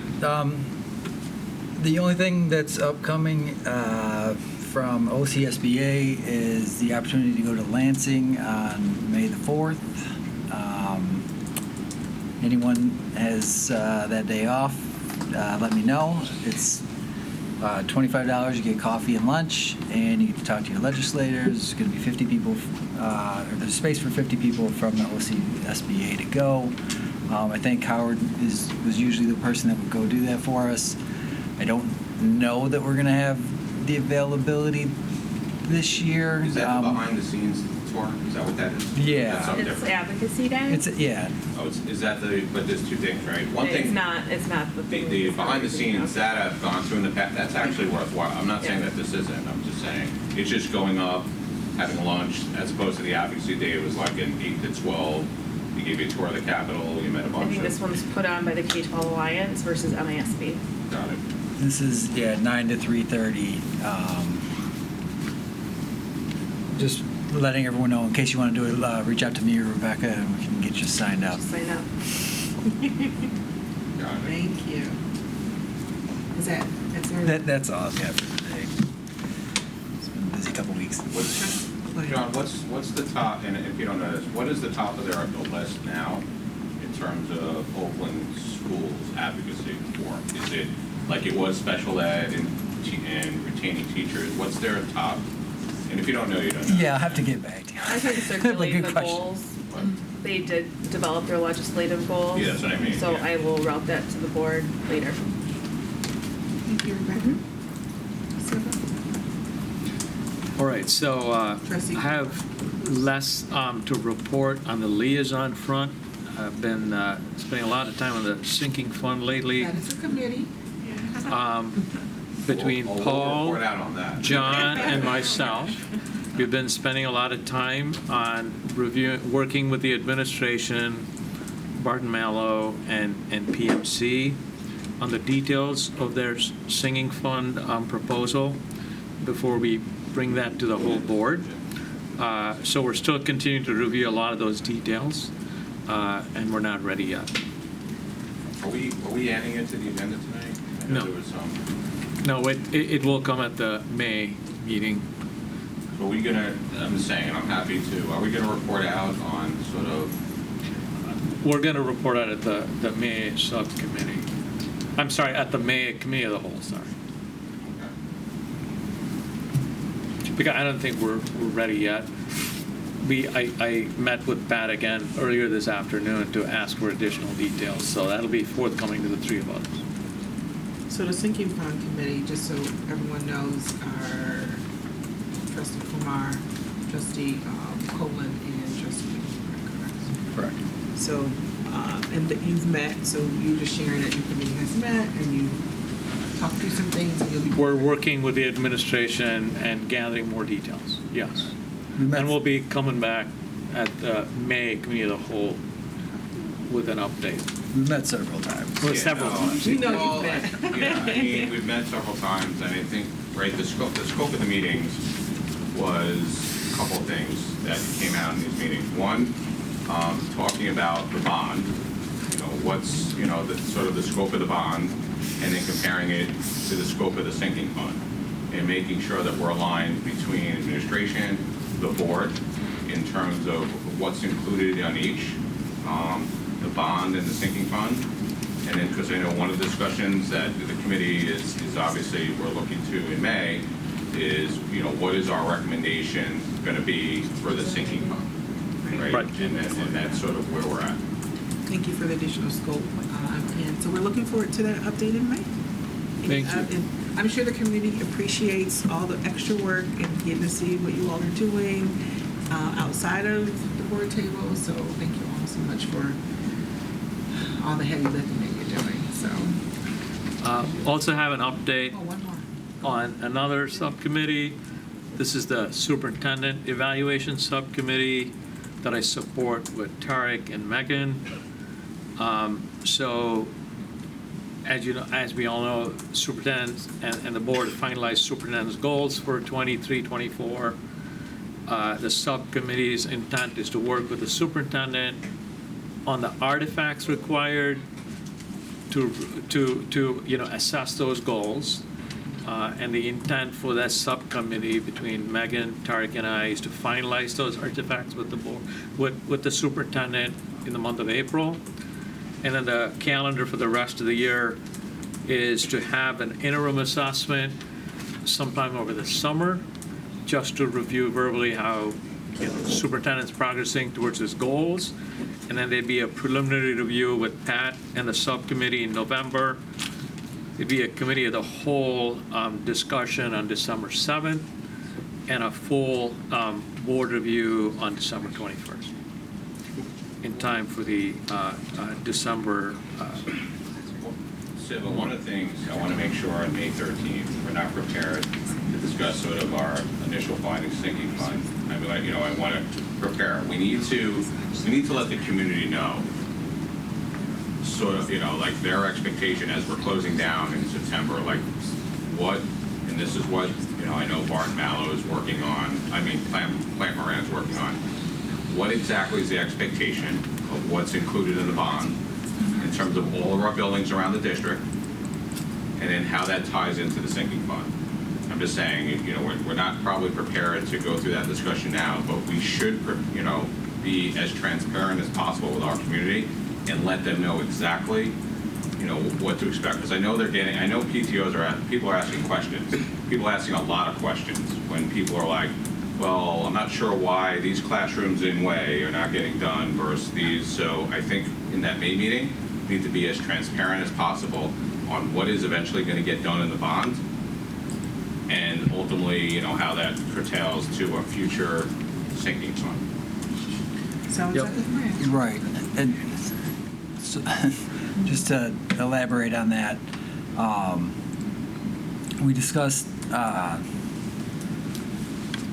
potentially that there are things in the bond that are in flux, and so do we wait until the bond work is done to make sure that we've exhausted all of our efforts through the bond before we do anything different than we're already doing with the sinking fund? And that's kind of what we're working through right now. And Siva did mention earlier, and I would think it's a great idea to turn your committee into the sinking fund / bond committee. And that way you're looking at both in parallel. So I think We're already we doing talked that, about yeah. We talked about that in your committee, but I think we should present that as your committee title. An expansion so that people know scope, we're yep. looking at both. So good point, but maybe remember what's in the scope. Lastly, it's recommended for new board members to take the MASB assessment tool, which is being used for the superintendent evaluation, and to get trained on it. And there is a class hosted by MASB. I think the next one's on April 19th, is that Rebecca? Yep, the next ones are April 19th and May 9th, and then they'll probably start back up in the fall. And those are virtual, you can just do from home, and it's a live virtual event, 2 hours. So I will email that to the new board members. And it actually is a requirement that all new board members get trained before evaluation time. Thank you. That's pretty much all I have to report. Thank you. Great transition to RG, which is Board of Education goals, and I will turn it over to Trustee Hill. Sure. I have the document that I've shared based on feedback from individual board members, and they each have it in their possession, and I think now would be a time for providing any feedback that you have. Otherwise, we can adopt them today or at our next meeting. And I don't know, like I'm looking, my folder's empty now. It's in an email. Yeah. Oh, okay. All right. I sent it to you, Rebecca. Oh, you did, okay. You just Now? forwarded it quickly. Yep. Rebecca's going to take a look at it. I thought it would be. It's okay. It's in the email. Did you get it? So should we go in reverse order to see if there's any feedback before we change while Paul's looking? I don't. I can start. I don't have any. I didn't have any recommendations. I'd just like to say thank you for putting that together. Same here. I'd like to second that. Really appreciate all your hard work on that, Megan. It was really great. Thank you. I think it took a lot of stuff, A lot of work. a big table of ideas, and pulled it together. I think I'm good with this right now. Absolutely. It was similar to that. I mean, I'm still waiting to get the email. I mean, I remember looking at it last time, and I I will don't think I note had that we any. spoke directly and you indicated you were. I was fine. Yeah, no, I was. I was. I just want to take a look at it one more time. It's in there now. So it's in the folder. It's in the folder. Refresh. It's in an email or in the So folder? while I'll just Paul email is it to you looking as well. up that, we definitely want to acknowledge that this was a heavy lift, and so we do appreciate all the extra work that went into all our thoughts and condensing them into We'll one give her- document. Give her a raise. I think times 100. Do we want to try and adopt them tonight, or do you want to wait until the next meeting? I think to let the community probably see it. Take a review of them, correct, okay. So maybe at the board table at this month would be good. Perfect. So Paul, you have an opportunity between now and then to provide any other feedback that you No, have. I'm looking at it now. I've seen it before, and you're right. When we spoke, I had no comments, so I would be ready to vote on it tonight. All right, well, I think we're going to wait till next week so I get the it. public can see a copy. Thank you.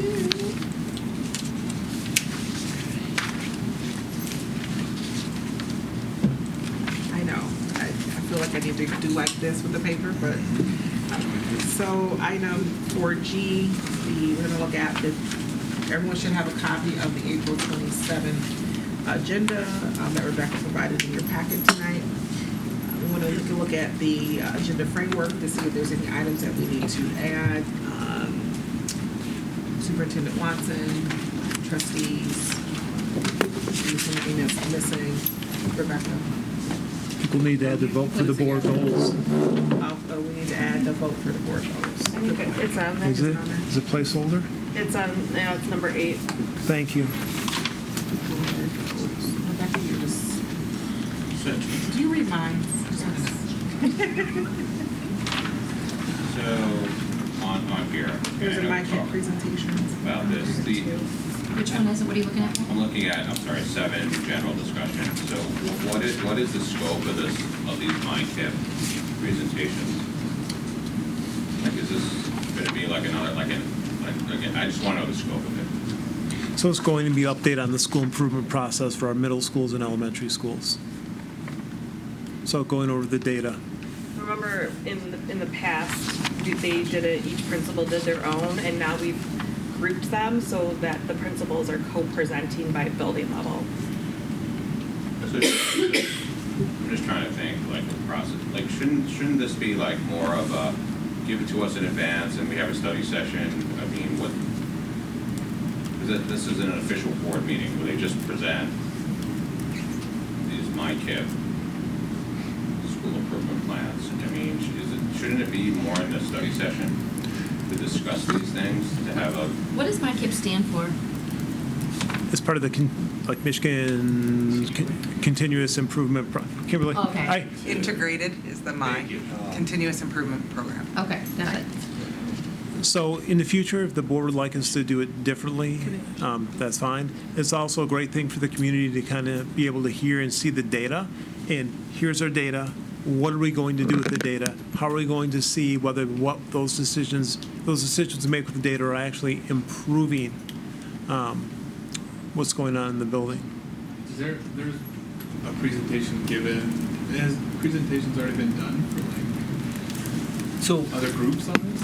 I thought I heard like the MyKIP data was presented, maybe it was for PTO or something. So there's a MyKIP committee that's required, and so I think Trustee Van Gammert was there that day as well as part of that. We'll also have a data presentation by Carrie Crocker, I believe, in June. That's required. It's like a February and June date that's required by law now to present on assessment data to the school district. What data is going to be a part of this presentation? Like what time period? The February presentation includes the start of school through January, and then the principals that would be coming to share their most recent data is going to be first semester information. The data presentation in June is more of the holistic view of second semester, to my understanding, and then a full year. Okay, so we've But got the not middle spring school, data. so it'll be like the Fastbridge from the fall? Correct. Okay. And then next fall will be the presentation on state standardized testing once those scores are done being embargoed. Okay. That will be the M-STEP score, so we'll be able to share. So in the scope of the because the Fastbridge, so we're just presenting what scores?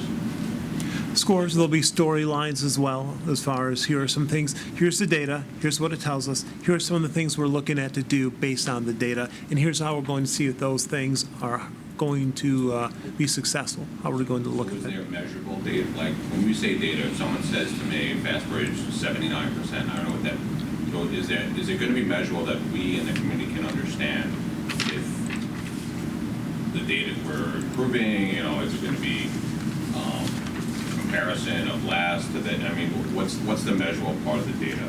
Is that more Carrie's? That's more Carrie. I think that's more Carrie's presentation. I just want to make sure I'm not hearing a presentation and then I have 50 questions, That's usually what it is. Lately, the last couple have been kind of, here's where we were, here's where we're going. In the previous ones, we had the COVID gap in data, so it was kind of goofy, but we're starting to get back to a normalized. Normal set of data trends. This was like. Because I always ask the same questions, right? But it's not going to be extensive. It's not going to be the same report we would get. I think they're required to say, here's where we were last year, here's where we are this year. Here are the state averages, county averages, correct? What we're doing to address those needs. Now, that presentation is more in the fall, right? So we're looking at what we saw at the beginning of the school year up until January, February, and what are some decisions we made similar to last year. We noticed this, so we implemented this. So whether it's Tier 1, classroom interventions, Tier 2, maybe we're doing more pull-out. So it's kind of that, and it's more of a high-level overview of that data based on internal assessments. And so we started this probably a year and a half ago, doing these. And like Ms. Hampton said, it was broken down by each building presenting, and then we got a little short on time. Is it required? It's required to some degree, or at least process it. So there's one right. When Carrie's presenting, there's two that are required. Okay. Right. And so this one is not one of the required ones. That one will be this later in the spring, before the end of the school year. This is to provide, what are we doing for school improvement? How are we trying to move achievement forward with our students in our building? What are we seeing? And based on the data, what decisions are we making around the data? We're going to do A, B, and C because we see this. And we hope to see or expect to see this later on based on those decisions. Because I think it's important for us to be at the building level and also making sure that there are equitable practices that are taking place in each of our schools, right? So if one middle school has certain processes in place, are we providing what's necessary for those students and those students' needs, right? So I think it's great for us to kind of hear what we're doing at the building level, so. And I think we've Is there articulated something that. we'll be able to see in advance, or will they give the presentation that night? And No, that'll you'll be- get it. You'll get it in I advance. provide Yeah. the board packets the Friday before board So we'll be able to meeting. review it before you. All right, and I think we've articulated many times that we want to focus on student achievement, and this is a part of student achievement, right? So. It's been good. I think last year we had pretty good, the presentations were informative last year. The only other comment I have about this is in conversations with staff members throughout the district, I know, and I know this is not anything that anyone here isn't aware of, there's a lot of questions about next fall. What I understand that there's reasons right now that decisions can't be made about where teachers are going to be placed, et cetera. But do we have timeframes around when we're going to be giving that information to teachers? Teachers receive communication, they're receiving their placements at K-8 levels tomorrow. Oh, okay. So that's an update. That's good. And in high school, I mean, they'll know where they are, but we won't be able to tell them what they're physically teaching until later in the process. Do you expect anyone from the high school level to be then intermixing with those There's- levels? Do you expect all of K-8 to be, It's definitely a possibility. and they're going to receive that tomorrow? Okay. Anything else missing from the agenda or questions? It seems a little light on board business. Is there anything missing? No, we don't have anything bond related that requires board approval at this meeting. Just the goals. No, because April, we normally discuss the process for our interns last year. So We're gonna make it, you're gonna regret saying that, because May and June there'll be plenty. Yeah. Can you move some stuff up? Can you move some stuff? I don't. There's gonna be, you're gonna get those John. two presentations, or they'll take up some time. You'll be glad that there's no board. Yeah, that's fine. Is business. this the start of the first day of the draft? If there are things on the May 11th, go ahead, Paul. Yeah, I mean, again, it's 2 weeks from now, you know, board meeting. I know these are all, you know, live streamed anyway, but I don't know if there's time for us to, Bart Valentine, Miranda, maybe give sort of an update on the bond, like the bond itself, where we are, you know, in terms of things like that, or is it? Yeah, I'll turn over to Pat. There's a quarterly update at some point, Yeah, but right? you know, I mean, or like an update in terms of scope, where we are, like the stuff that we've been talking about in our committee. I think we can make it better. Karen and I were talking earlier today about at least the three of us getting an update. And I think we can make an assessment at that time. If you want to go share that with the board and then with the community as well. So the intent is to get the three of us an update. When is the next scheduled update? Because we get them every June? Yeah. So we just had one? We just had one. So they're quarterly, so yeah, June.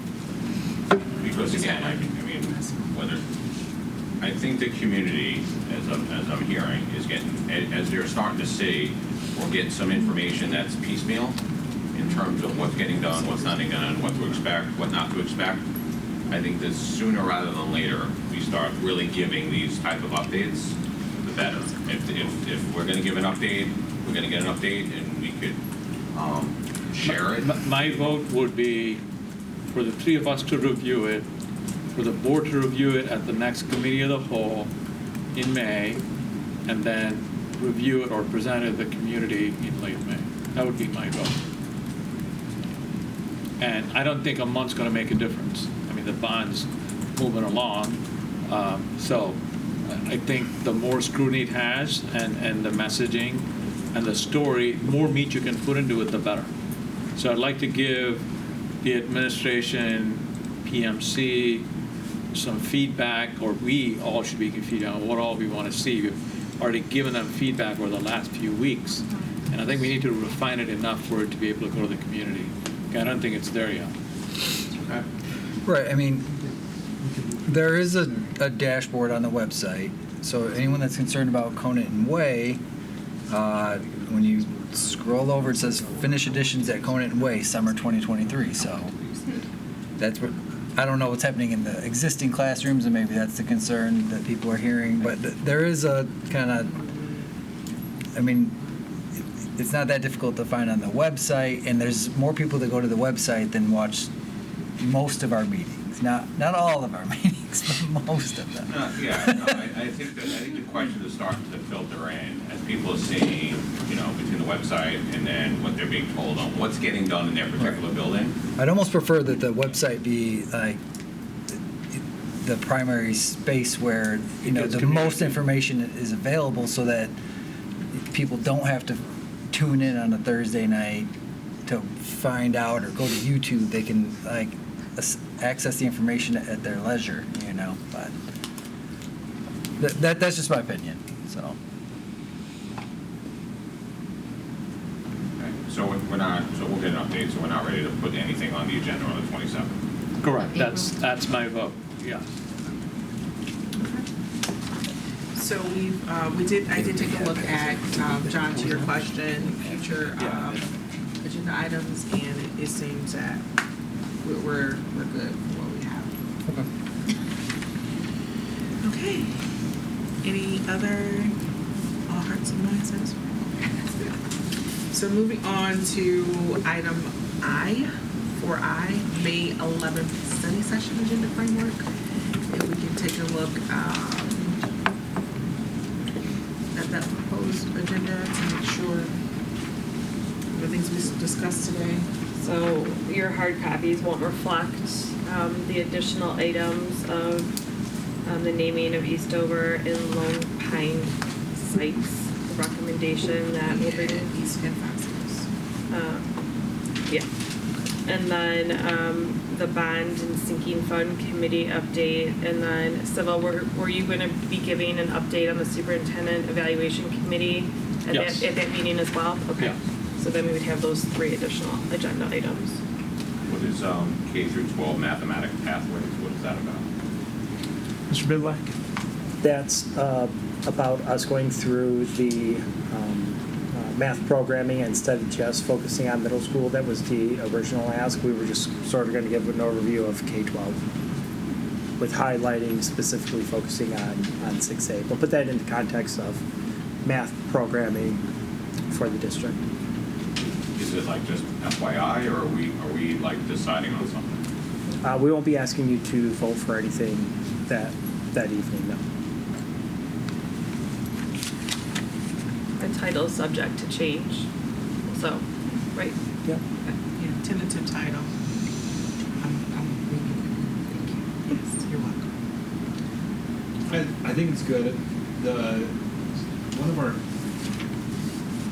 is it still on the board goals that one of our efforts was to understand our testing? So I would think with this, a good outcome as we're coming up with the content might be, as students progress from K to 12, how do the courses prepare them for the various Saturday testing measures? So what do we have upcoming that would help in those different areas? Because I know that's one of our goals, to understand what do the numbers mean and what goes into that better, so that would help us if we're going to glean something from it, I think. Yeah, the second board goal, student achievement, reads, to ensure improved outcomes for all students, the Board of Education will prioritize and focus our efforts and energy to understanding the district's current suite of assessments, internal and state required, timing, purpose, student growth percentiles, and proficiency by December of 2023. This will guide and assist the board in drafting the superintendent's 2024 goals. So I guess anything that anyone is there a here way? can help us to Sorry. put that together, that would be helpful. What was the end, what did you say, the end of that? Is there a way to put which part together? Oh, I'm wondering if there's something already in place, a district resource already in place that we could refer to, but we, Is there a way, as part of these MyKip things or these types of presentations, where the administration can get feedback from the teachers as to things that are working or things that where they think the curriculum's deficient, that types of stuff, or, you know, so that like we kind of understand like at a high level like what the staff thinks about the curriculum and where we might need to make some improvements. Yep. Well, I think to that point, I thought this was more about a review of the curriculum, like sort of reviewing the curriculum, like feedback on Envision. Again, I'm just getting whatever bits and pieces is that, some like, some like it, some don't, like, where are we in terms of evaluating our curriculum as opposed to just presenting on it? Just Yeah, we've heard that asked before, which is why we broadened that out to be K-12. So rather than just bring incomplete information, because we know that you're curious about elementary as well. And we are on our last contract year of Envision. And so as we move into next year, we'll begin another evaluation process and then look at multiple resources. So next year is a time in which we've had Envision long enough that we would do a program evaluation kicking off the year, and then looking into considering what other options we might be able to explore with also their latest resource, because they've also updated their materials. And so it's on that curricular cycle for us to review, but instead of just focusing on middle school, we'll just take a look at a broad brush of kindergarten through 12th grade, so we can look at those different elements and give you an idea of status update of each one of those elements, and how we can build a really cohesive system for specifically looking at mathematics that evening.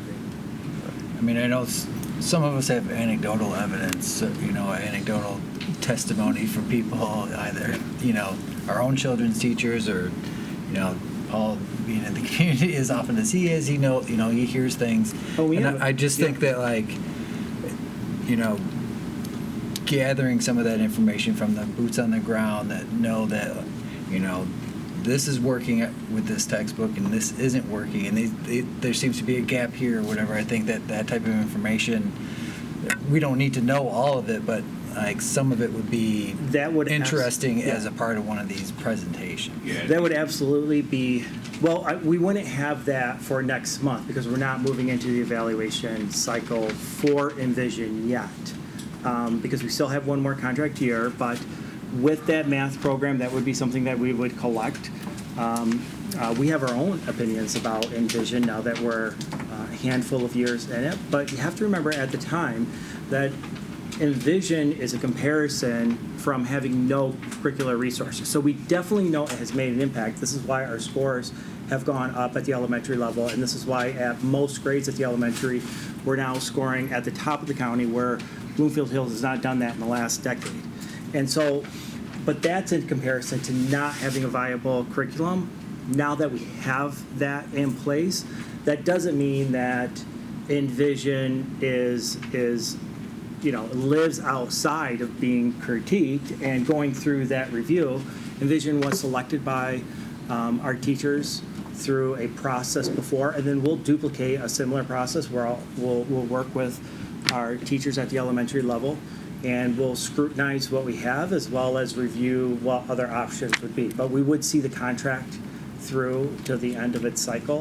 And then if we do another adoption, then that would come online fall of 24, right? Did I do my math right? Yeah. So we'd have one more year of Envision at least, and go through that review. So this K through 12, you're just telling us this is what we do in K through 5, this is what we do 6 through 8, this is what we do 9 through. So what's the scope of the presentation to us? We can build that, or you can ask specifically for what it is. It's on the agenda. So what's the scope? Like as of now, if I showed up, in May, what are you going to present? I don't know if you completely built that out. We had, May I respond? Sure. The board meeting, maybe 3 or 4 months back, I can't recall the date. The tentative title for the inquiry was around the way that mathematics was falling for students from a range of understanding and abilities in a classroom, thinking about the way those who engage with high aptitude in math are having their academic needs met in the classroom, as well as students who might need another teaching approach or an extended amount of time to gain proficiency with concepts. How Bloomfield Hills Schools teachers were carrying those things out in the classroom on the daily is what we're really hoping to bring forward to the board. We did engage all of our elementary schools in conversations earlier this fall to have an understanding of how the current instructional resources were matching their needs and looking to identify what next professional learning would be on the docket for this school year around mathematics instruction. So we have some of that data that is fueling our next steps. We have some ideas around the resources that we would like to look at once this contract comes to its conclusion. And then, of course, our middle school students will have the opportunity to experience more mathematics across their instructional day in the coming year, and as well as the work underway at the high school. We thought it would be most helpful for this to be scaled in a K-12 look so that you can see, as has been mentioned, the way things stack up for children from their early entry into school through middle school and then onward into the high school and post-high school experiences.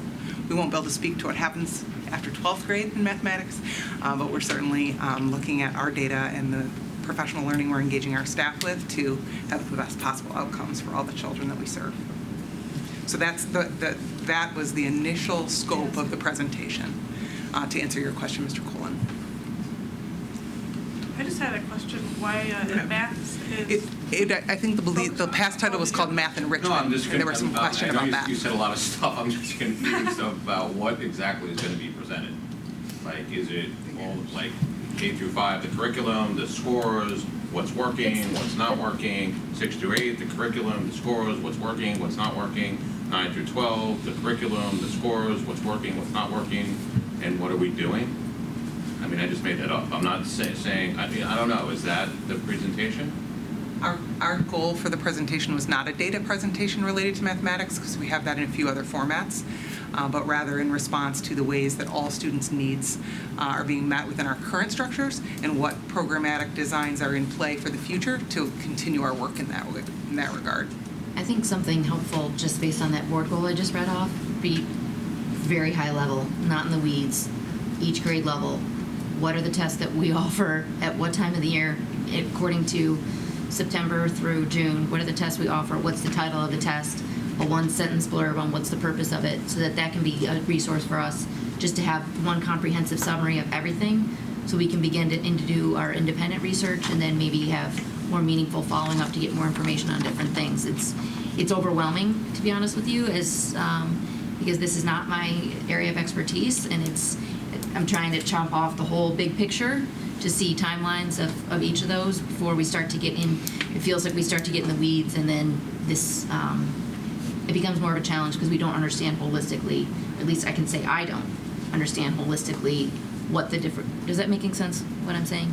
It Like does. just very simple for now, not getting into anything elaborate other than grade level, timing, quick excerpt on purpose, title. Yeah, like almost For the like, assessments we deliver? Is that? Yes. Like, Okay. like, you know, what's the curriculum, like, you know, level curriculum test, level curriculum, you know, so. And break it down by high school, middle school, and elementary Right. school, time of year, like linear, again, starting in September all the way through June. What's the name of the test? Quick excerpt on why it's administered. Like, I'm assuming, you know, K through 5 is Envision, 6, I'm not sure, 7, I'm not sure, 8, I'm not sure, how did that flow, 9, 10, 11, 12. I mean, I don't think we've ever gotten a comprehensive, so it'd be helpful if we had something written so you can like give a parent and just say, this is what it's gonna look like down the road, you know, and then adding in, to Megan's point, what are the assessment tests, when they get it?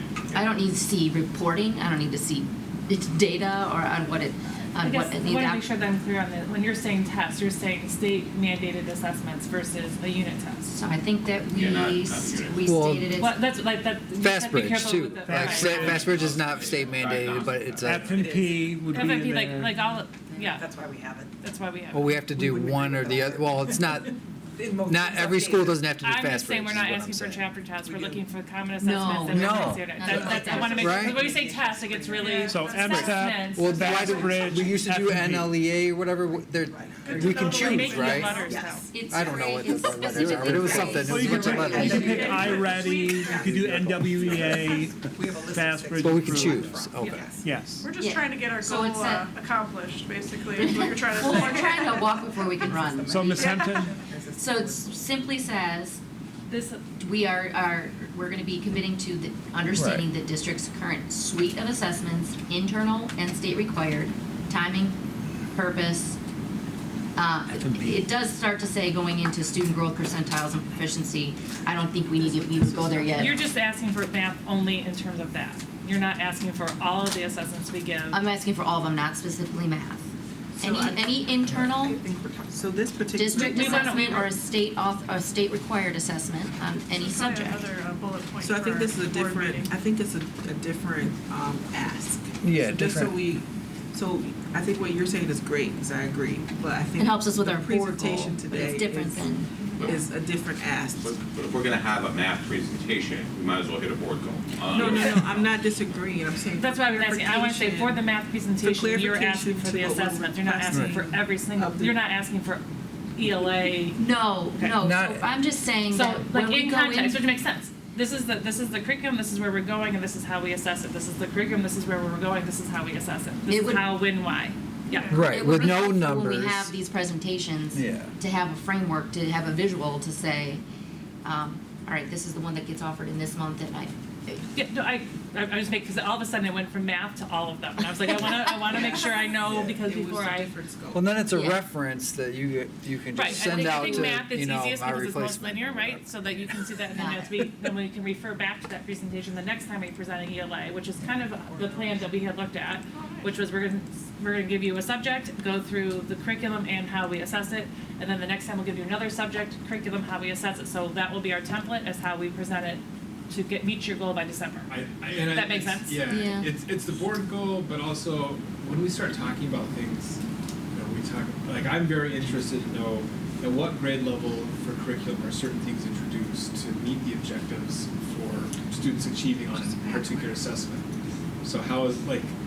Are you asking, you're asking about the content now also? Well, I mean, I'm assuming Or a that s- might come up. Like, I'm not saying to drill down deep, but like, as you talk about these things, it may say, students enroll in these classes in order to prepare for this required assessment, and here's why.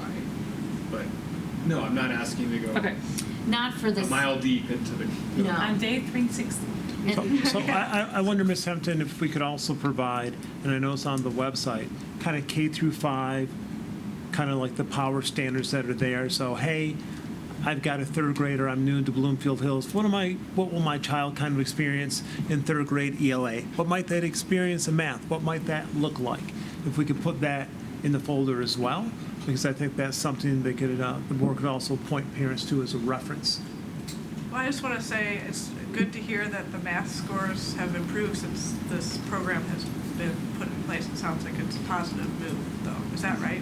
Yes, but, you know, we yeah, it has its challenges, and it's been a good program for the last few years, but, you know, we never really settle on anything as being long-term past 5-6 years. So, you know, we would always come back and be reviewing, particularly around the areas of math and what that programming looks like.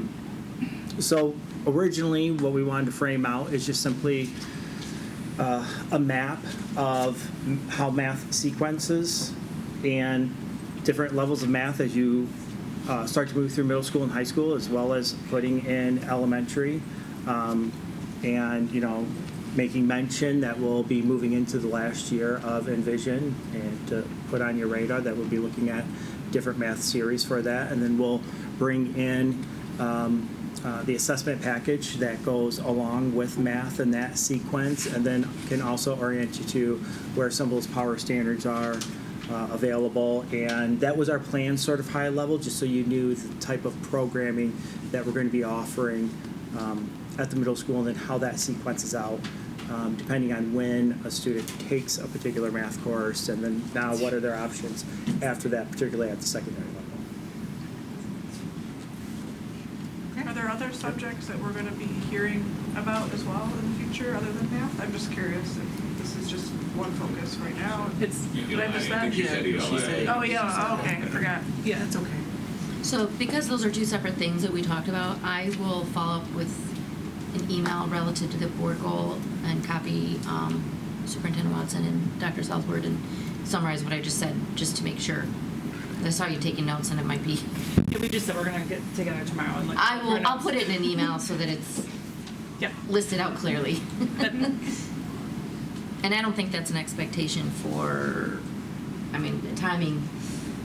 It's the tentative item for the May 11th meeting. Yeah.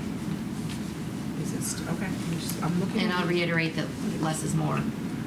Less is more, but detailed and succinct is what we're asking. Like, Less is more, just a list of names. And Sometimes less yeah. is more. Sometimes. Sometimes. And this time we're gonna be okay with less is more. And if we don't, then we will take ownership and say we can ask for the more. Yes. I think at the May meeting, the first May meeting, we should probably have something on there with regard to the sinking fund and some sort of discussion of things that. Oh, definitely. I mean, I was waiting. That's my point. Yeah, we added those already. Those already there on the agenda. It's there. Is it? It's not on the hard sheet, but we went over those here. 3 agenda items that we are going to add, which are the bond and sinking fund update.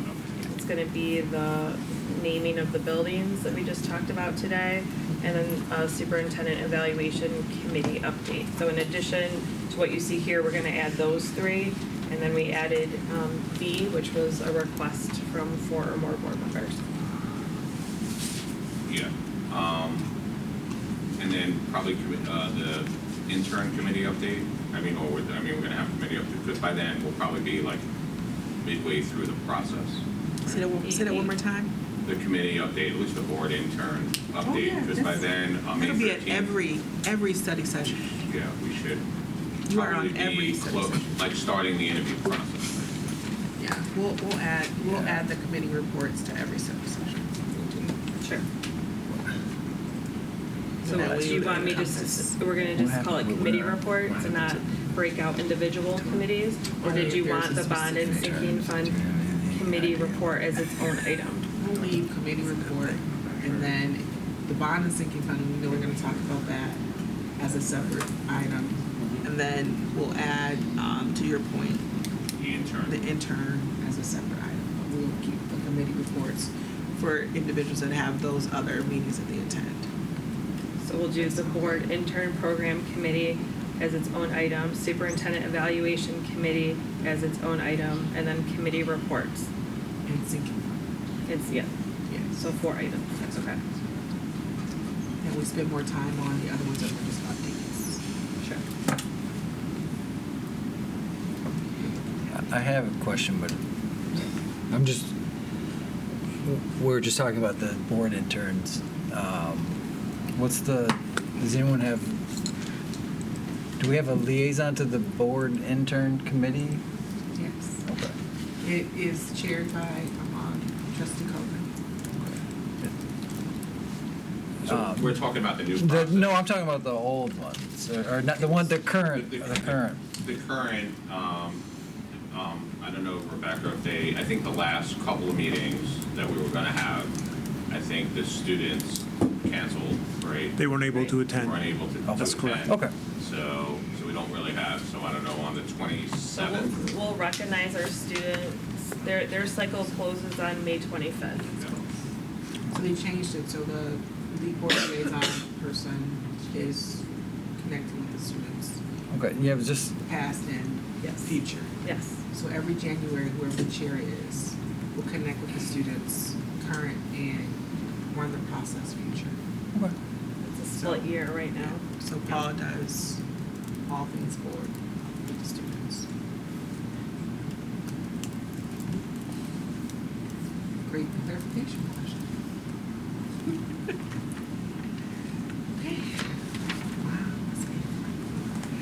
Are there any other items that are missing from the agenda? Okay. Like to find my original. So we will move on to. I'm sorry. So B, Special Education Center Fund History and Program Expenditures.